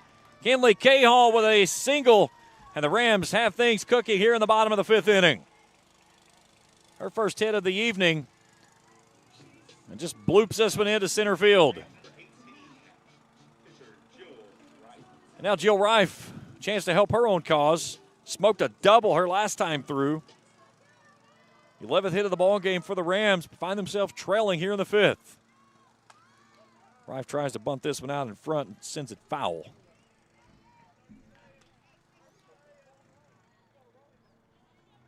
You know, it's odd when you get a bunt situation in the game of softball, and I think a lot of that was because of the spin that you get from the screwball. You don't get the normal, like on a baseball, where you just get the ball that goes out in front a lot. A lot of times you can get a perfectly ball onto the bat, and it gets that spin off of it and just tumbles the wrong direction. In a game of baseball, as long as you don't drop that bat head, typically you get the ball to go where you want it to. This one's fouled away. 1-1. Or excuse me, 1-2 now.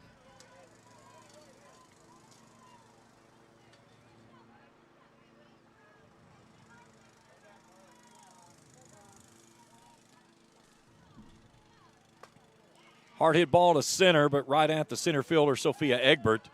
She'll make the catch for the first out here in the 5th.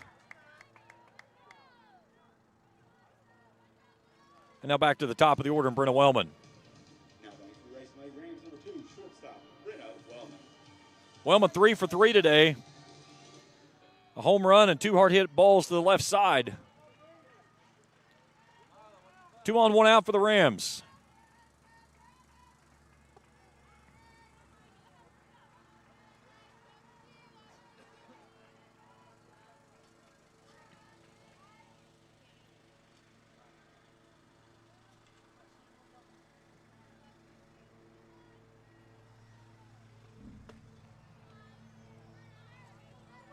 Two and 0.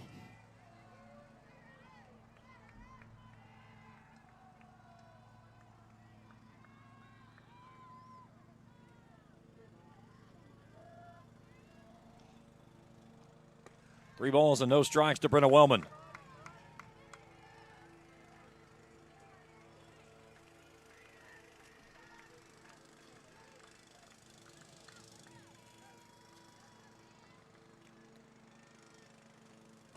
Three out of Wellman, called strike on the outer half, 3-1.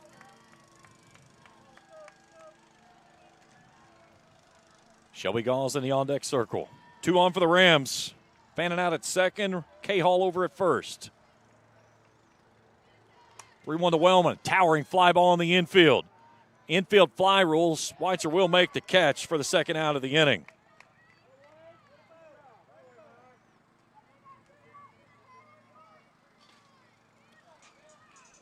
So Wellman retired for the first time today.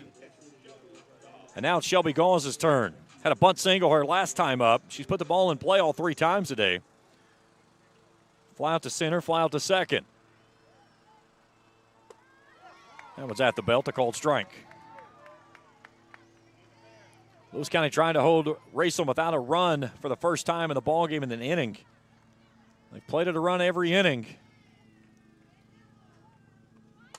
Gauls bleeds this one down the right side. That one's over top. The right fielder's head into the wall. 1 run's going to score. Here comes K-Hall. She's coming around the plate. Here comes the throw to the plate. We'll have a good one at the plate.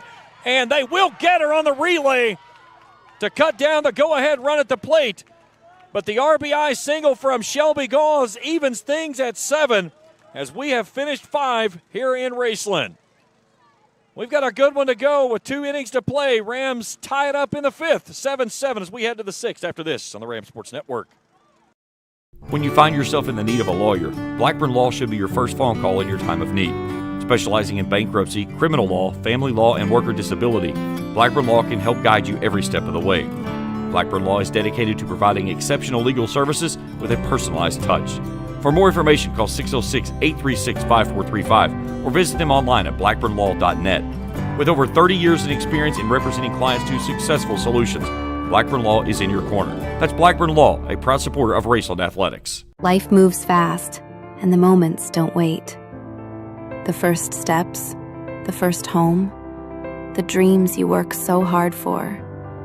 Where you place your trust matters. At Members Choice Credit Union, we're here for every milestone, through the hard days, the hopeful days, and everything in between. Your money, your future, your choice.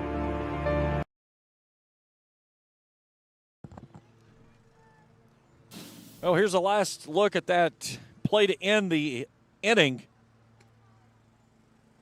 It was a great relay as Schweitzer let it fly, and they hose K-Hall at the plate. We'll get a new pitcher inside the circle as it's going to be Haley Hall to come on and take over for Jill Reif. Reif will go to second base. Hall coming in after an appearance last night in which she started the game, went the distance, making her 8th appearance on the season. I didn't get her numbers updated. That's my mistake on the day. a 1-2 record, a 14.18 ERA. She was 13 and a third innings of work. She got 7 innings last night. She had 6 a third coming into last night. 21 hits, 27 runs, all earned. Striking out 7, walking 20. 3 strikeouts last night, 4 walks in that 7-4 loss to Rowan County.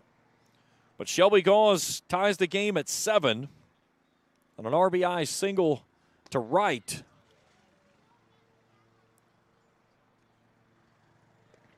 And now it's going to be up to Haley Hall to try to shut things down here with the top of the order due up this inning for the Lions of Mila Clark to start us off.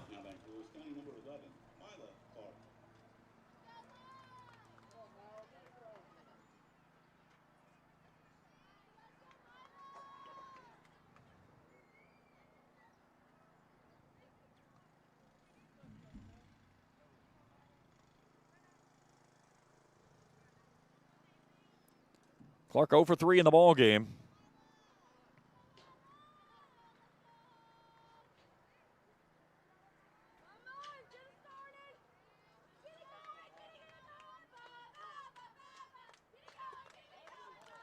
That's a called strike at the letters.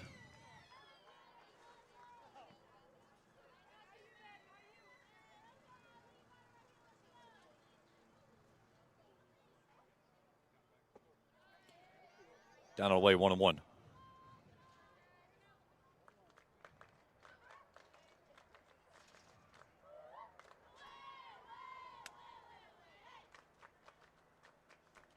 Hall back to work.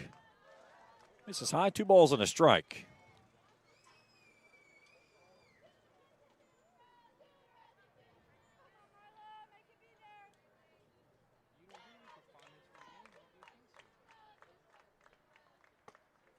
Three and 1.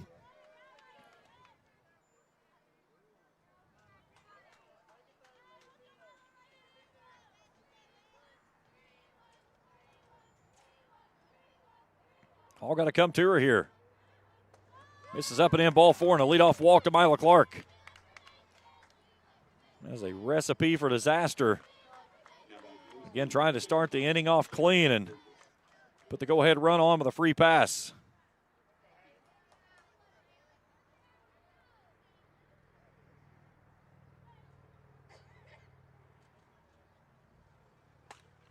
Hard hit ball to left and a base hit.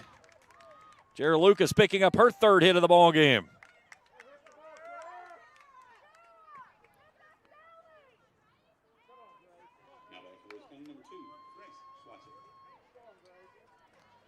So Lucas 3 for 4 in the ball game. And now Grace Schweitzer. 1 for 3, a double, 2 runs driven in, and a strikeout.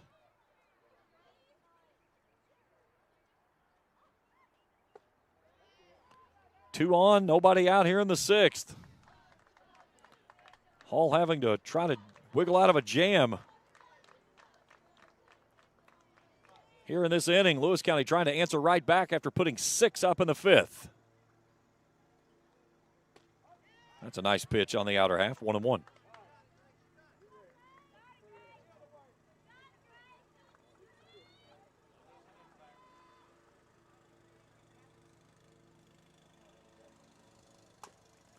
Chopper in the infield. Rifle field and go to first base. It'll be a productive out as it'll move both runners into scoring position. There's 1 down in the inning.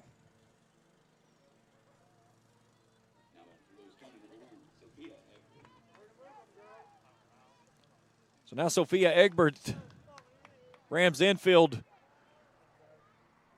should come in at this point. Egbert 1 for 3.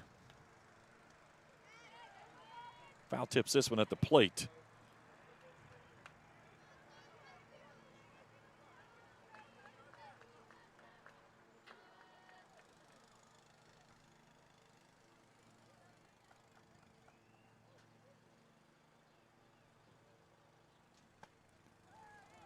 1-1. Egbert doubled in her second at bat, reached on an error on a ball to third in her last time through. Hall's 1-1. Fouled back. 1-2. She needs a strikeout in the worst way here.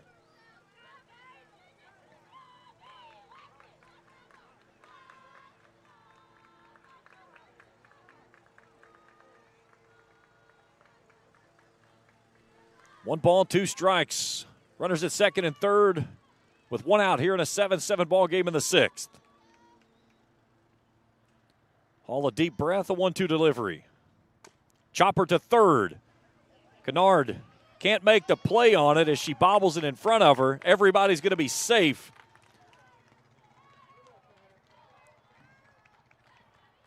And another Rams error will have the bases loaded.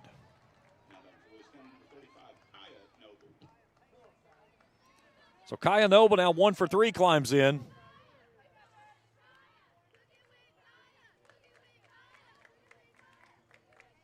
Noble singled through the left side her second time. A pair of groundouts bookending that.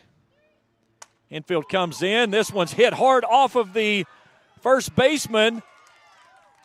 We've got a play at first base, and no umpire was looking to make the call. And we've got Scott Atkins is going to come out and have a conversation on this. There was no umpire looking to make the call.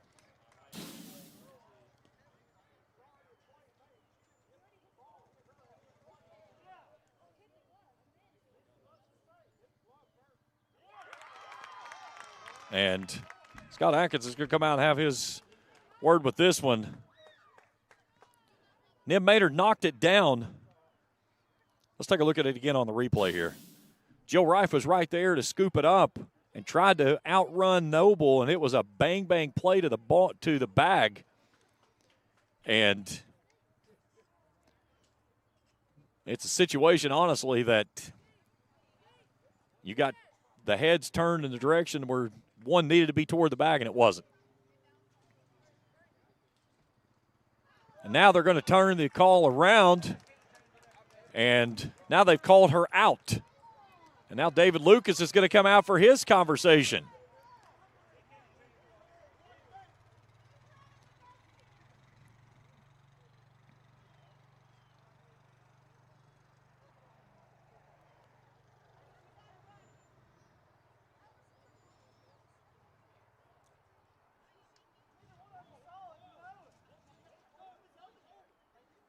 David Lucas pleading his case now to our umpiring crew.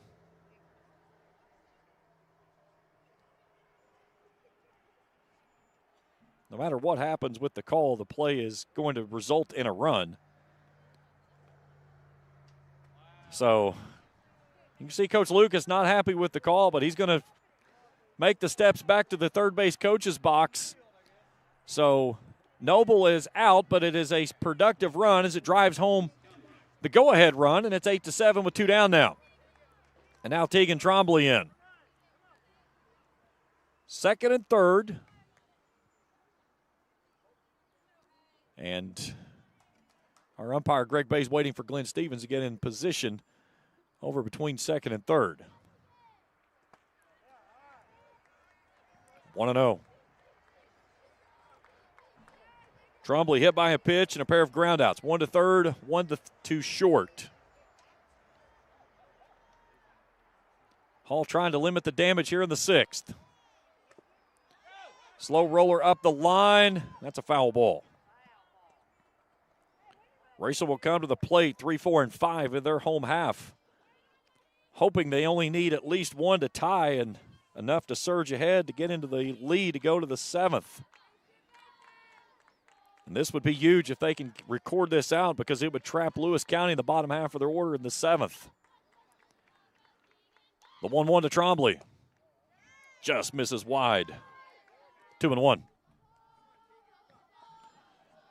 See a look there by Shelby Gall. She was smiling toward the dugout. I felt like they had the call on that one, just didn't get it.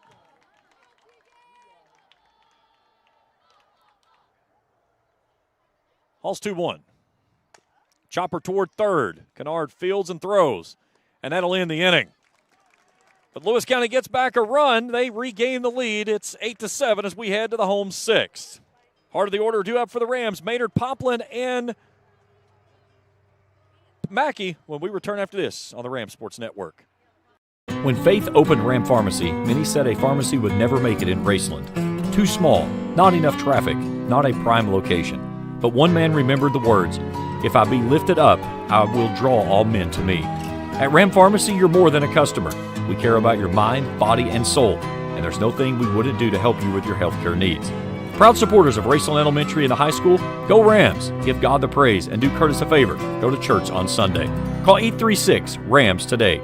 Ram Pharmacy, your friend for life. Since 1992, DSI has been serving their customers with quality products and affordable prices for 33 years. DSI offers a wide variety of gear for your favorite team and also offers wholesale and retail screen printing, embroidery, vinyl, and direct-to-film applications. DSI also welcomes your custom design for your team, business, or anything you may need. Have a vision? Let DSI's custom design team make that vision a reality. For over 30 years, DSI has been the trusted name for quality products and an affordable price. Check them out at 511 Greenup Avenue in Raceland or online at supertees.com. 3, 4, and 5 due up this inning for the Rams. Maynard, Poplin, and Mackey. 8-7. Lewis County in front by 1. They've played at 8 runs in the last 3 innings, including that big 6 spot in the 5th. But they had a big opportunity squandered away there in the 6th. And only got 1 out of it. And the bases loaded up. So Nim Maynard steps in 0 for 2. She's hit the ball hard twice. A ground out on a ball back up the middle to the pitcher that came to the plate her last time through, and then a hard hit ball to the second baseman. That one's at the letters, a called strike, and Maynard's down 0-2. Applegate is almost playing on the warning track out in right field. Clark trying to make quick work of her.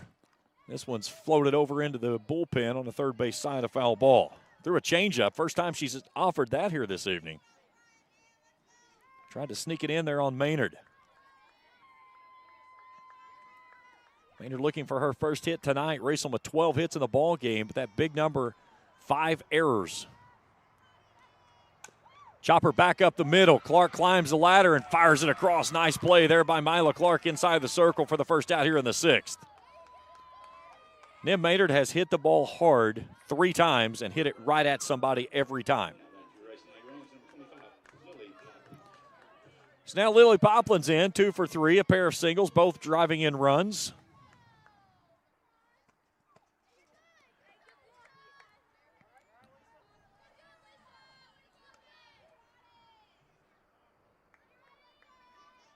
Poplin and Mackey responsible for 4 of the 12 hits tonight for the Rams.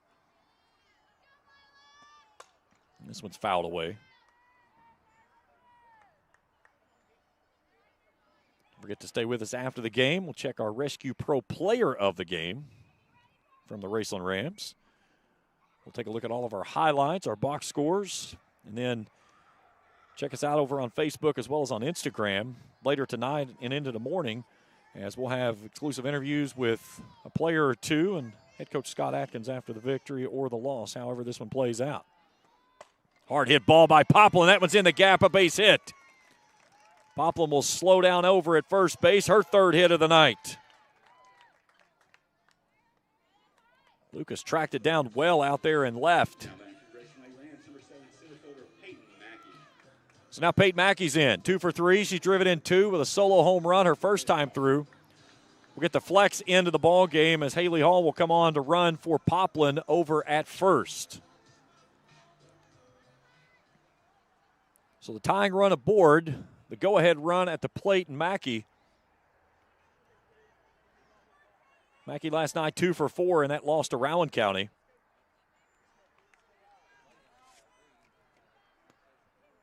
Mackey with 5 extra base hits on the season, now make it 6. And this one floats over to shortstop. Noble's got a chance at a double play, and she'll turn it. Hall took off on the line drive. Noble fields it and fires it across, and the Rams are done here in the 6th. It's an inning-ending double play as Kaya Noble doubles off Hall from first base.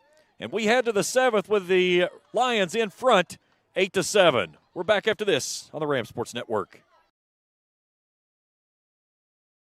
When joint and muscle pains slow you down, let Doc get your body realigned at Johnson Chiropractic. Dr. Shannon Johnson offers a wide variety of treatments from chiropractic care, corrective exercises, and electrical stimulation. Doc also offers DOT exams and drug screens. He also provides pre- and postnatal chiropractic services to help new mothers alleviate stress drug-free. To schedule an appointment, call 606-473-5151 or visit them online at drshannonjohnson.com. That's Johnson Chiropractic's proud supporter of Raceland Athletics. When you find yourself in the need of a lawyer, Blackburn Law should be your first phone call in your time of need. Specializing in bankruptcy, criminal law, family law, and worker disability, Blackburn Law can help guide you every step of the way. Blackburn Law is dedicated to providing exceptional legal services with a personalized touch. For more information, call 606-836-5435 or visit them online at blackburnlaw.net. With over 30 years of experience in representing clients to successful solutions, Blackburn Law is in your corner. That's Blackburn Law, a proud supporter of Raceland Athletics. Well, for the first inning of the ball game, Raceland's held scoreless, and it was done through the meat of their order as Kaya Noble gets an inning-ending double play. And the Rams go quietly in the sixth. So Lisa Kamer starts us off. Bottom three of the order for Lewis. Raceland will come back with 6, 7, and 8 in their half of this inning, needing at least one and trying to keep it there. Kamer 1 for 2 in the ball game. First pitch gets away from the catcher, 1-0. In Raceland, a run in the first and second, both of those off of home runs. 2 runs in the third, 2 in the fourth, 1 in the fifth. And then for the first time in the ball game, does not score in the sixth inning as they go through 3, 4, and 5. Lewis County went scoreless until the fourth when they plated 1 run. They get 6 back in the fifth. After batting around, they got another run in the sixth, but had an opportunity to make it much more. And the Rams was able to hold it at just the 1 run and keep this within reach. The 1-0. Top of the zone, called strike. 1-1. Get the Rams off to Owensboro in the All-A State Tournament this weekend. They'll play Saturday morning, 3 games. Hazard, Beechwood, and Brown in their pool. In the first top 2 teams of each pool, there's 4 total pools, will play in the elimination round starting on Sunday morning.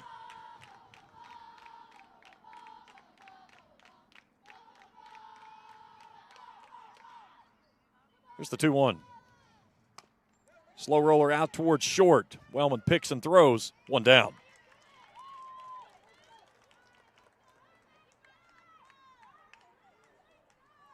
And now Elizabeth Wilburn. Wilburn 1 for 3 in the ball game. Excuse me, 2 for 3 in the ball game. My mistake.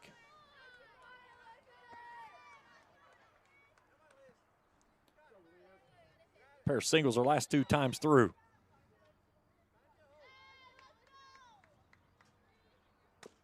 Chopper foul on the third base side. Grounded out their first time up, and then 2 singles, 1 to right, 1 to left.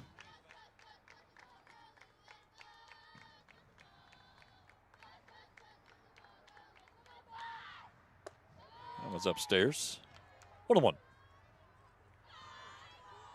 And the Rams want to keep it clean here in this inning and not allow Lewis County to get back in the top of the order.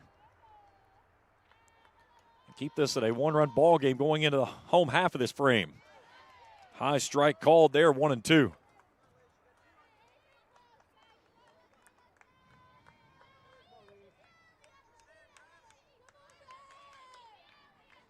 The 1-2. Gets past the catcher on a skip behind the plate.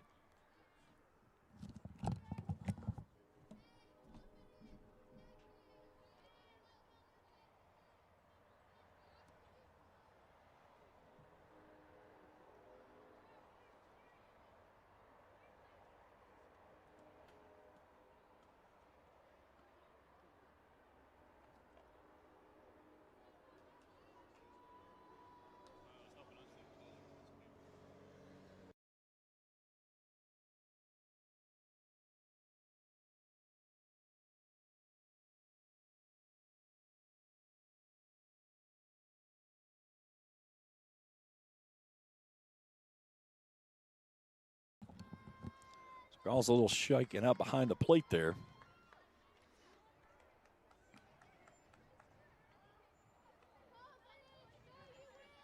Two balls and 2 strikes as Wilburn settles back in. Hall back to work.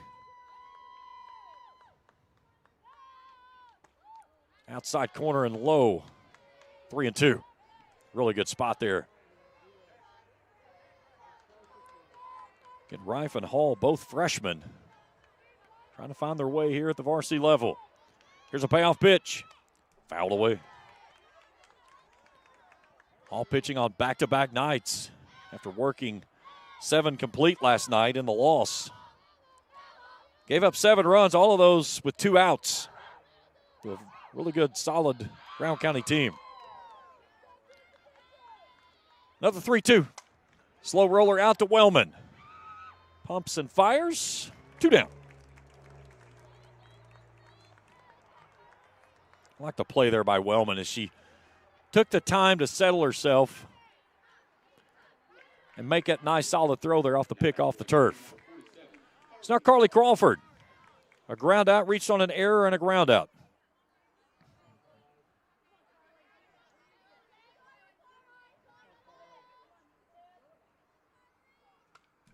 This one fouled straight back.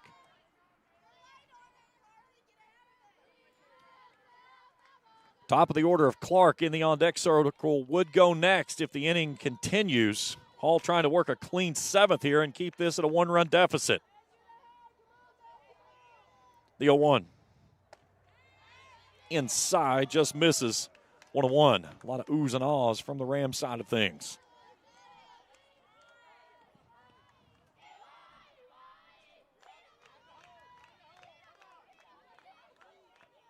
The 1-1. Foul ball to the right side and nearly took out the first base coach for the Lewis County Lions. She was bending out of the way, standing up there in the very front part of that box. That ball got on her in a hurry. That's something I'm surprised they haven't done at the high school level, is started instituting making the base coaches wear the batting helmets. Like you saw in the major leagues, they make them do it at the collegiate level now. Especially in the softball side where the bases are closer together, 60 feet, and base coaches, up the line 10 feet. 50 feet's not a lot of room to make an adjustment. 2-2, just inside. And the count goes full. Galls thought she had strike 3. So did Haley Hall. You can see the expression there on her face as she takes a long walk behind the circle. Hall with a payoff pitch to Crawford. Chopper back up the middle, and that one sneaks its way into center field, and it's a 2-out base hit for Carly Crawford, her first hit of the night. And that'll roll it back in the top of the order for the Lions for Mila Clark. Clark 0 for 3. 2 ground outs, reached on an error and a walk her last time up.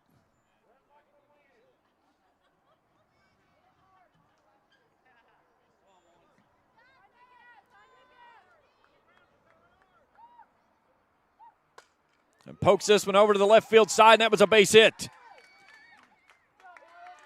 Comes through in a big moment here, and not what you want to see if you're a Raceland fan.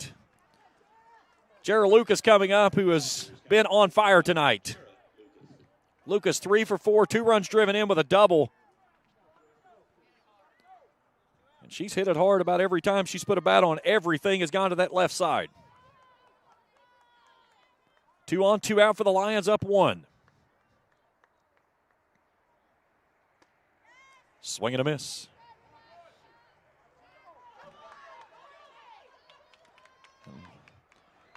Another error by the Rams as Crawford's going to move to throw on the errant throw from Gauze as she sends this one down the right field line. And now a big run 60 feet away with 2 down in the inning.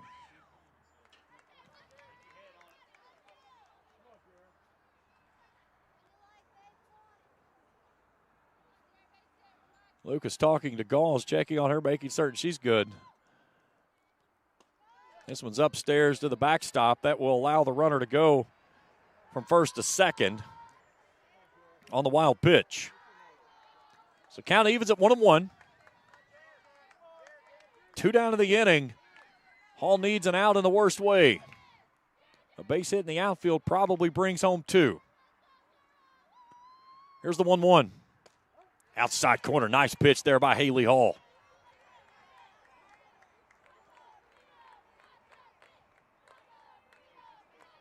Lions have only been sat down twice on strikeouts tonight. Hall needs a big one right here to Lucas. Here's the 1-2. Hard hit ball and well foul. Hit it over top of our camera operator down the third base line, my wife, Felicia Collier.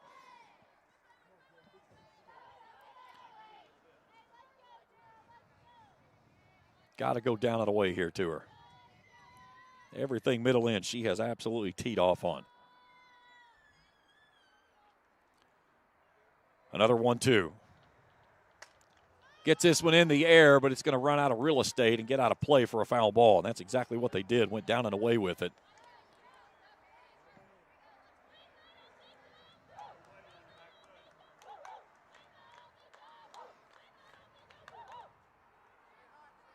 Lucas has been a tough out tonight. 3 of the 11 hits, and they've all been big ones. She needs a big one right here to increase this lead, or Rams are only going to need 1. And she drills this one deep center field. That one's at the wall. See ya. Jara Lucas turns around a 1-2 pitch, and it's a 2-out, 3-run shot by Jara. Her 4th hit of the night, and the Lions lead this one 11-7.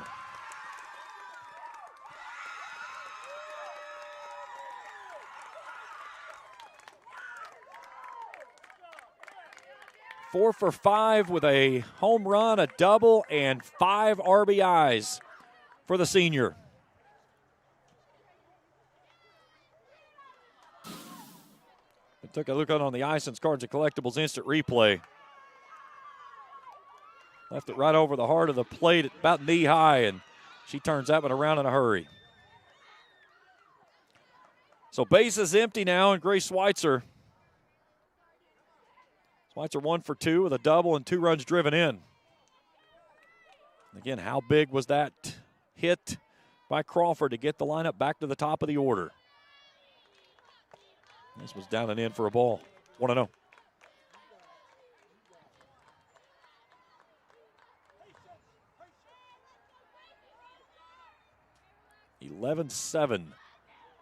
Lions now in front. 1-0, smack foul.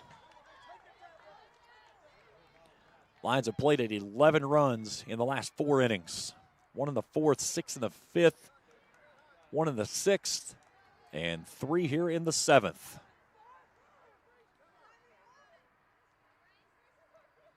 The 1-1. At the letters are called strike 1 and 2.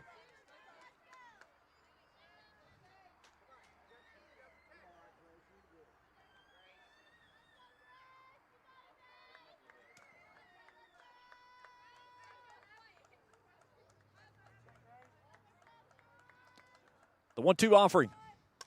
Fouled away. And the Rams will come to the plate 6, 7, and 8 in the home 7th, needing at least 4 to keep this game alive. Or Lewis County's going to pick up their first district win of the season,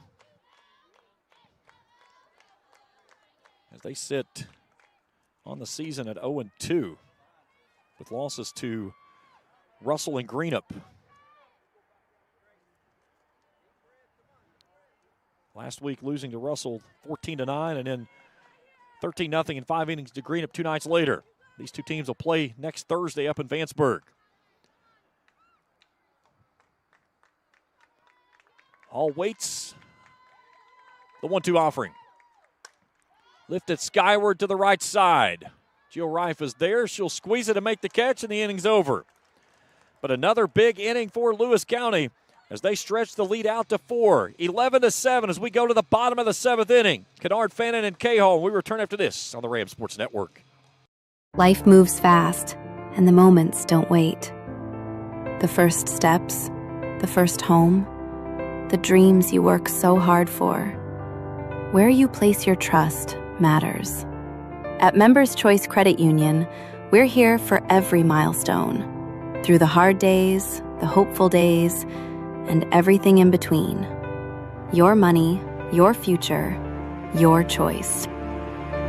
Ison's Cards and Collectibles, located at 214 Main Street in Old Russell, is your headquarters for sports collectibles, along with a huge selection of Funko Pop characters, from sports figures to novelty characters to choose from. Ison's also offers team apparel for pro and collegiate teams and has varsity team jackets available for all local teams with customization available. Ison's features several autographed jerseys for purchase, with cards for every set available as well. Stop by Ison's Cards and Collectibles, located on 214 Main Street in Old Russell, and check them out on Facebook. Bottom of the 7th inning. Rams down 4. Kennard, Fannin, and Cahall, the 3 that'll go here in the frame. The Rams with some work to do here as they need base runners at a premium. Riley Kennard will start us off 0 for 2. Pop out, a sacrifice, and another pop out. Got to be patient at the plate, but you got to jump on a pitch that is yours when you get an opportunity to get to it.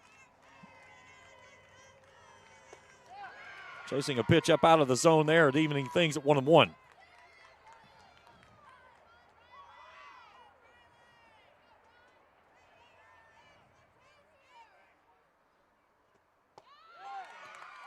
One and two. Rams have only been struck out once tonight. That was Kinley Cahall, her first time through.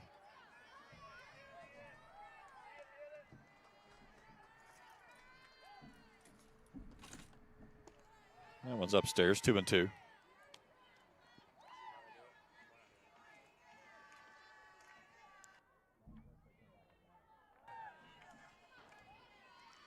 Here's the 2-2. Outside corner, called strike 3. That pitch was low. But Kennard caught looking for the first out here in the 7th.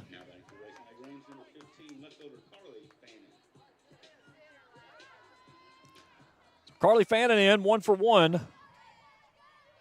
Hard ball to the right side our last time through. A pair of walks in her first 2 at-bats.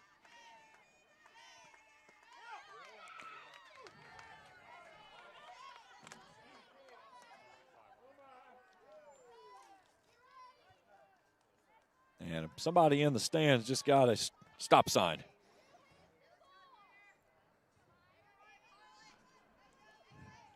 Here's the 1-0. Phantom was trying to unleash on that one and well tardy. 1-1.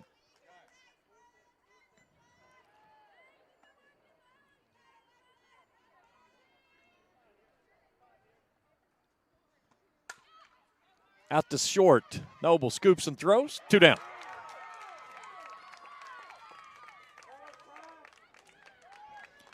Now Kinley Cahall.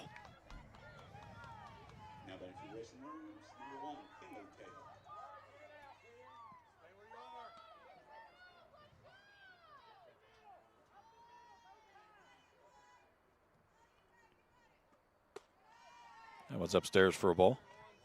Jill Rife in the on-deck circle will go next.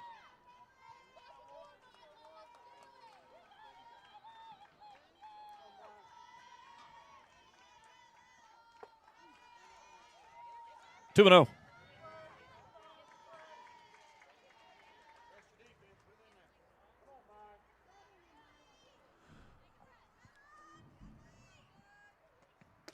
Three balls and no strikes.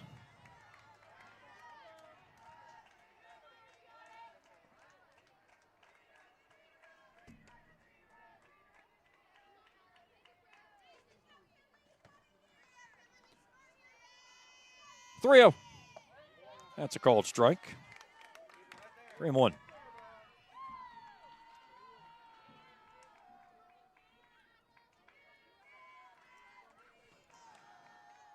Cahall awaits the 3-1.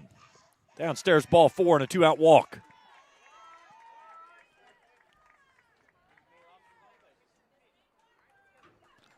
And now Jill Rife.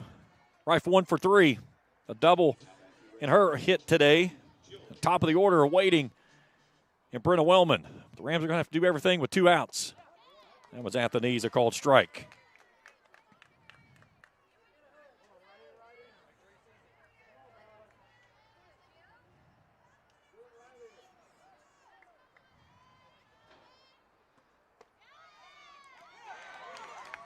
0-2.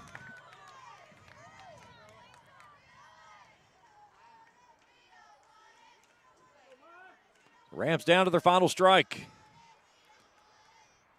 Change up, hard hit ball back up the middle, a base hit. So Jill Rife comes through in a big way and keeps the inning alive. And now the senior Brenna Wellman's in.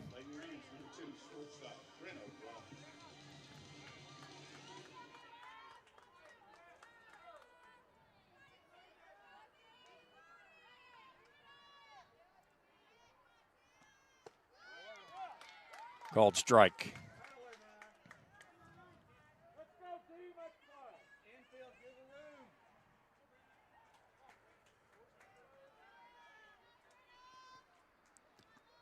Oh, 1 flared foul onto the right side, and the Rams down to their final strike.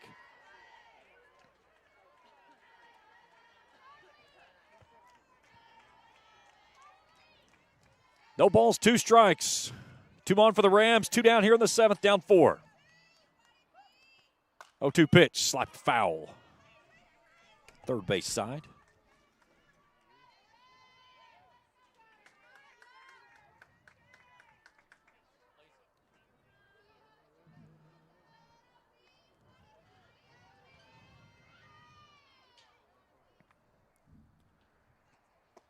Upstairs, 1-2. Good Wellman, big in this type of situation.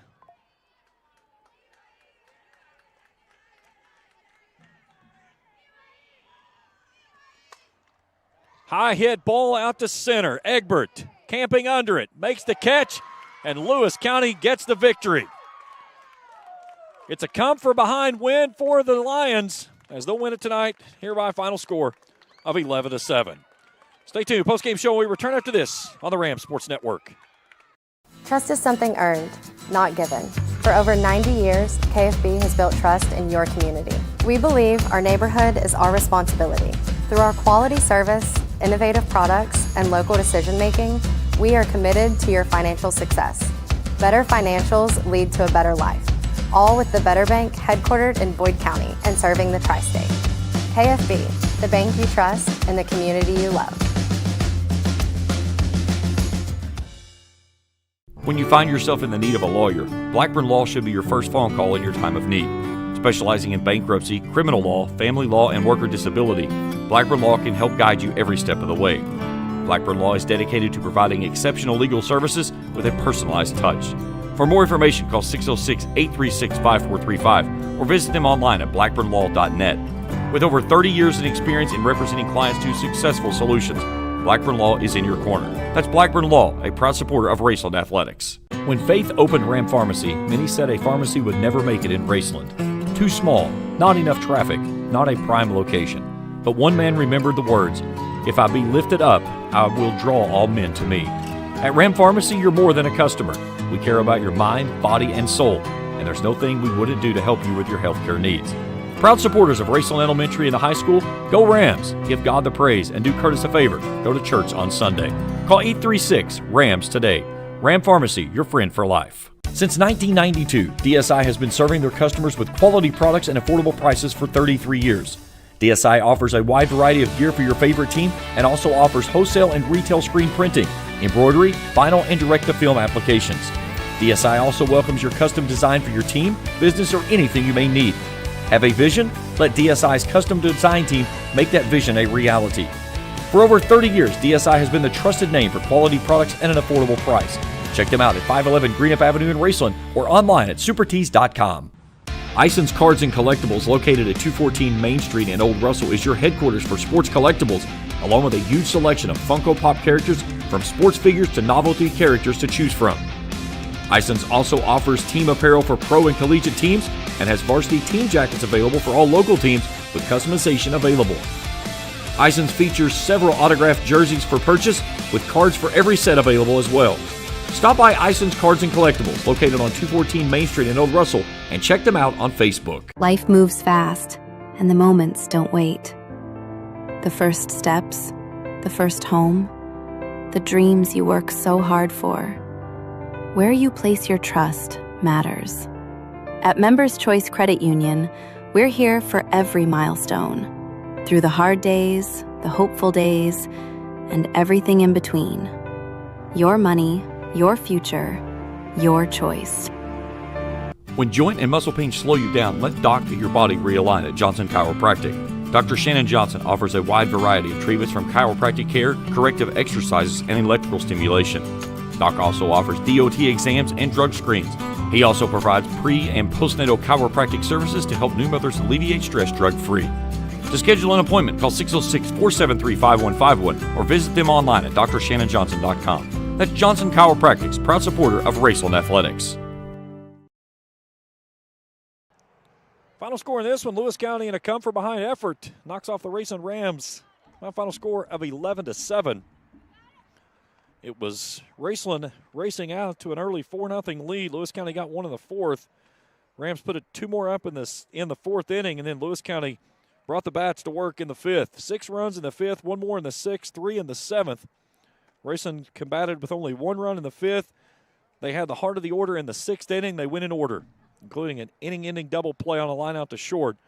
And the Rams got 2 on in the seventh, but a fly ball by Brenna Wellman to end the ball game as the Lewis County Lions pick up their first district win of the season with an 11-7 victory here tonight. Let's take a look at our Rescue Pro player of the game for the Raceland Rams. It's going to be Brenna Wellman. 3 for 5 tonight, a solo home run to start off the ball game. She scored 3 runs, drove in a run as well on her home run. She also had a stolen base. So congratulations to our Rescue Pro player of the game, Miss Brenna Wellman. All right, let's take a look at the highlights in this one. There are plenty to see, as this one was filled full of offense and some stellar defensive plays. Here was a nice play on a ball slowly rolled up the middle by Haley Hall. As Lewis County had runners on in the first and second, couldn't get anything on. This is when the Rams got things going. Brenna Wellman hit a no-doubter on a bomb out to left center field. That gave Raceland an early 1-0 lead. Peyton Mackey would follow soon after, as she would go yard for the second home run of the ball game and make it a 2-0 lead. Here's Mackey's long shot. And that one kind of ballooned for a moment, and then it took off, just got over top of the fence. Here's the numbers in this one. Jara Lucas leads the way tonight. She goes 4 for 5, including a big home run there in the final frame when she smashes a 3-run shot. She drives in 5 runs tonight. She also had a double. She was a triple shy of the cycle. She was her and Elizabeth Wilburn, the only players with multi-hit nights. Wilburn went 2 for 4 from the bottom of the order. Lisa Kamer, 1 for 3, drove in 3. But how big was the 2-out single by Crawford to get the order back to the top of the lineup and allow Lewis County to find that chance to get it back to Lucas for that 3-run shot there in the 7th. For the Rams tonight, 3 hits for Wellman and Lily Poplin. Poplin drives in a pair of runs on a pair of singles. Peyton Mackey goes 2 for 4. Galls 2 for 4. Mackey drives in 2, had the solo home run as well. Galls drives in a run. Jill Reif with a double for the Rams tonight. Peyton Mackey and Brenna Wellman go yard. Your final pitching numbers look like this. Jara Lucas started the ball game. She goes 3 innings, 5 hits, 4 runs, all earned, struck out a batter, walks 3. She handed the ball off to Mila Clark, who finishes the final 4 innings. 9 hits, 3 runs, all earned, struck out a batter, walks a batter. She'll take the victory. Jill Rye, 5 innings, 8 hits, 7 runs, 3 earned. She strikes out 2, does not walk a batter. And then Haley Hall finishes out the final 2 innings, 4 runs on 4 hits, 3 earned. Doesn't strike out a batter. She walks a batter. She'll take the loss. Final box score looks like this for Lewis County: 11 runs, 12 hits, no errors. They leave 7 runners on base. For the Rams, 7 runs on 14 hits, 6 errors. They leave 9 runners on base. It took us just at 2 hours to decide this one tonight, and it's a Lewis County comeback. Final score of 11-7. Hat tip to my crew tonight, Trey and Felicia Collier. Big thanks to Scott Atkins for talking with us during the game, and, of course, all the great folks here with Raceland Softball. So for Trey and Felicia Collier, I'm James Collier saying so long from Raceland, where the Rams fall tonight, 11-7 to Lewis County. All games airing on the Rams Sports Network are streaming live and archived on the Rams Sports Network YouTube channel. This has been a presentation of the Rams Sports Network. Good night, everyone.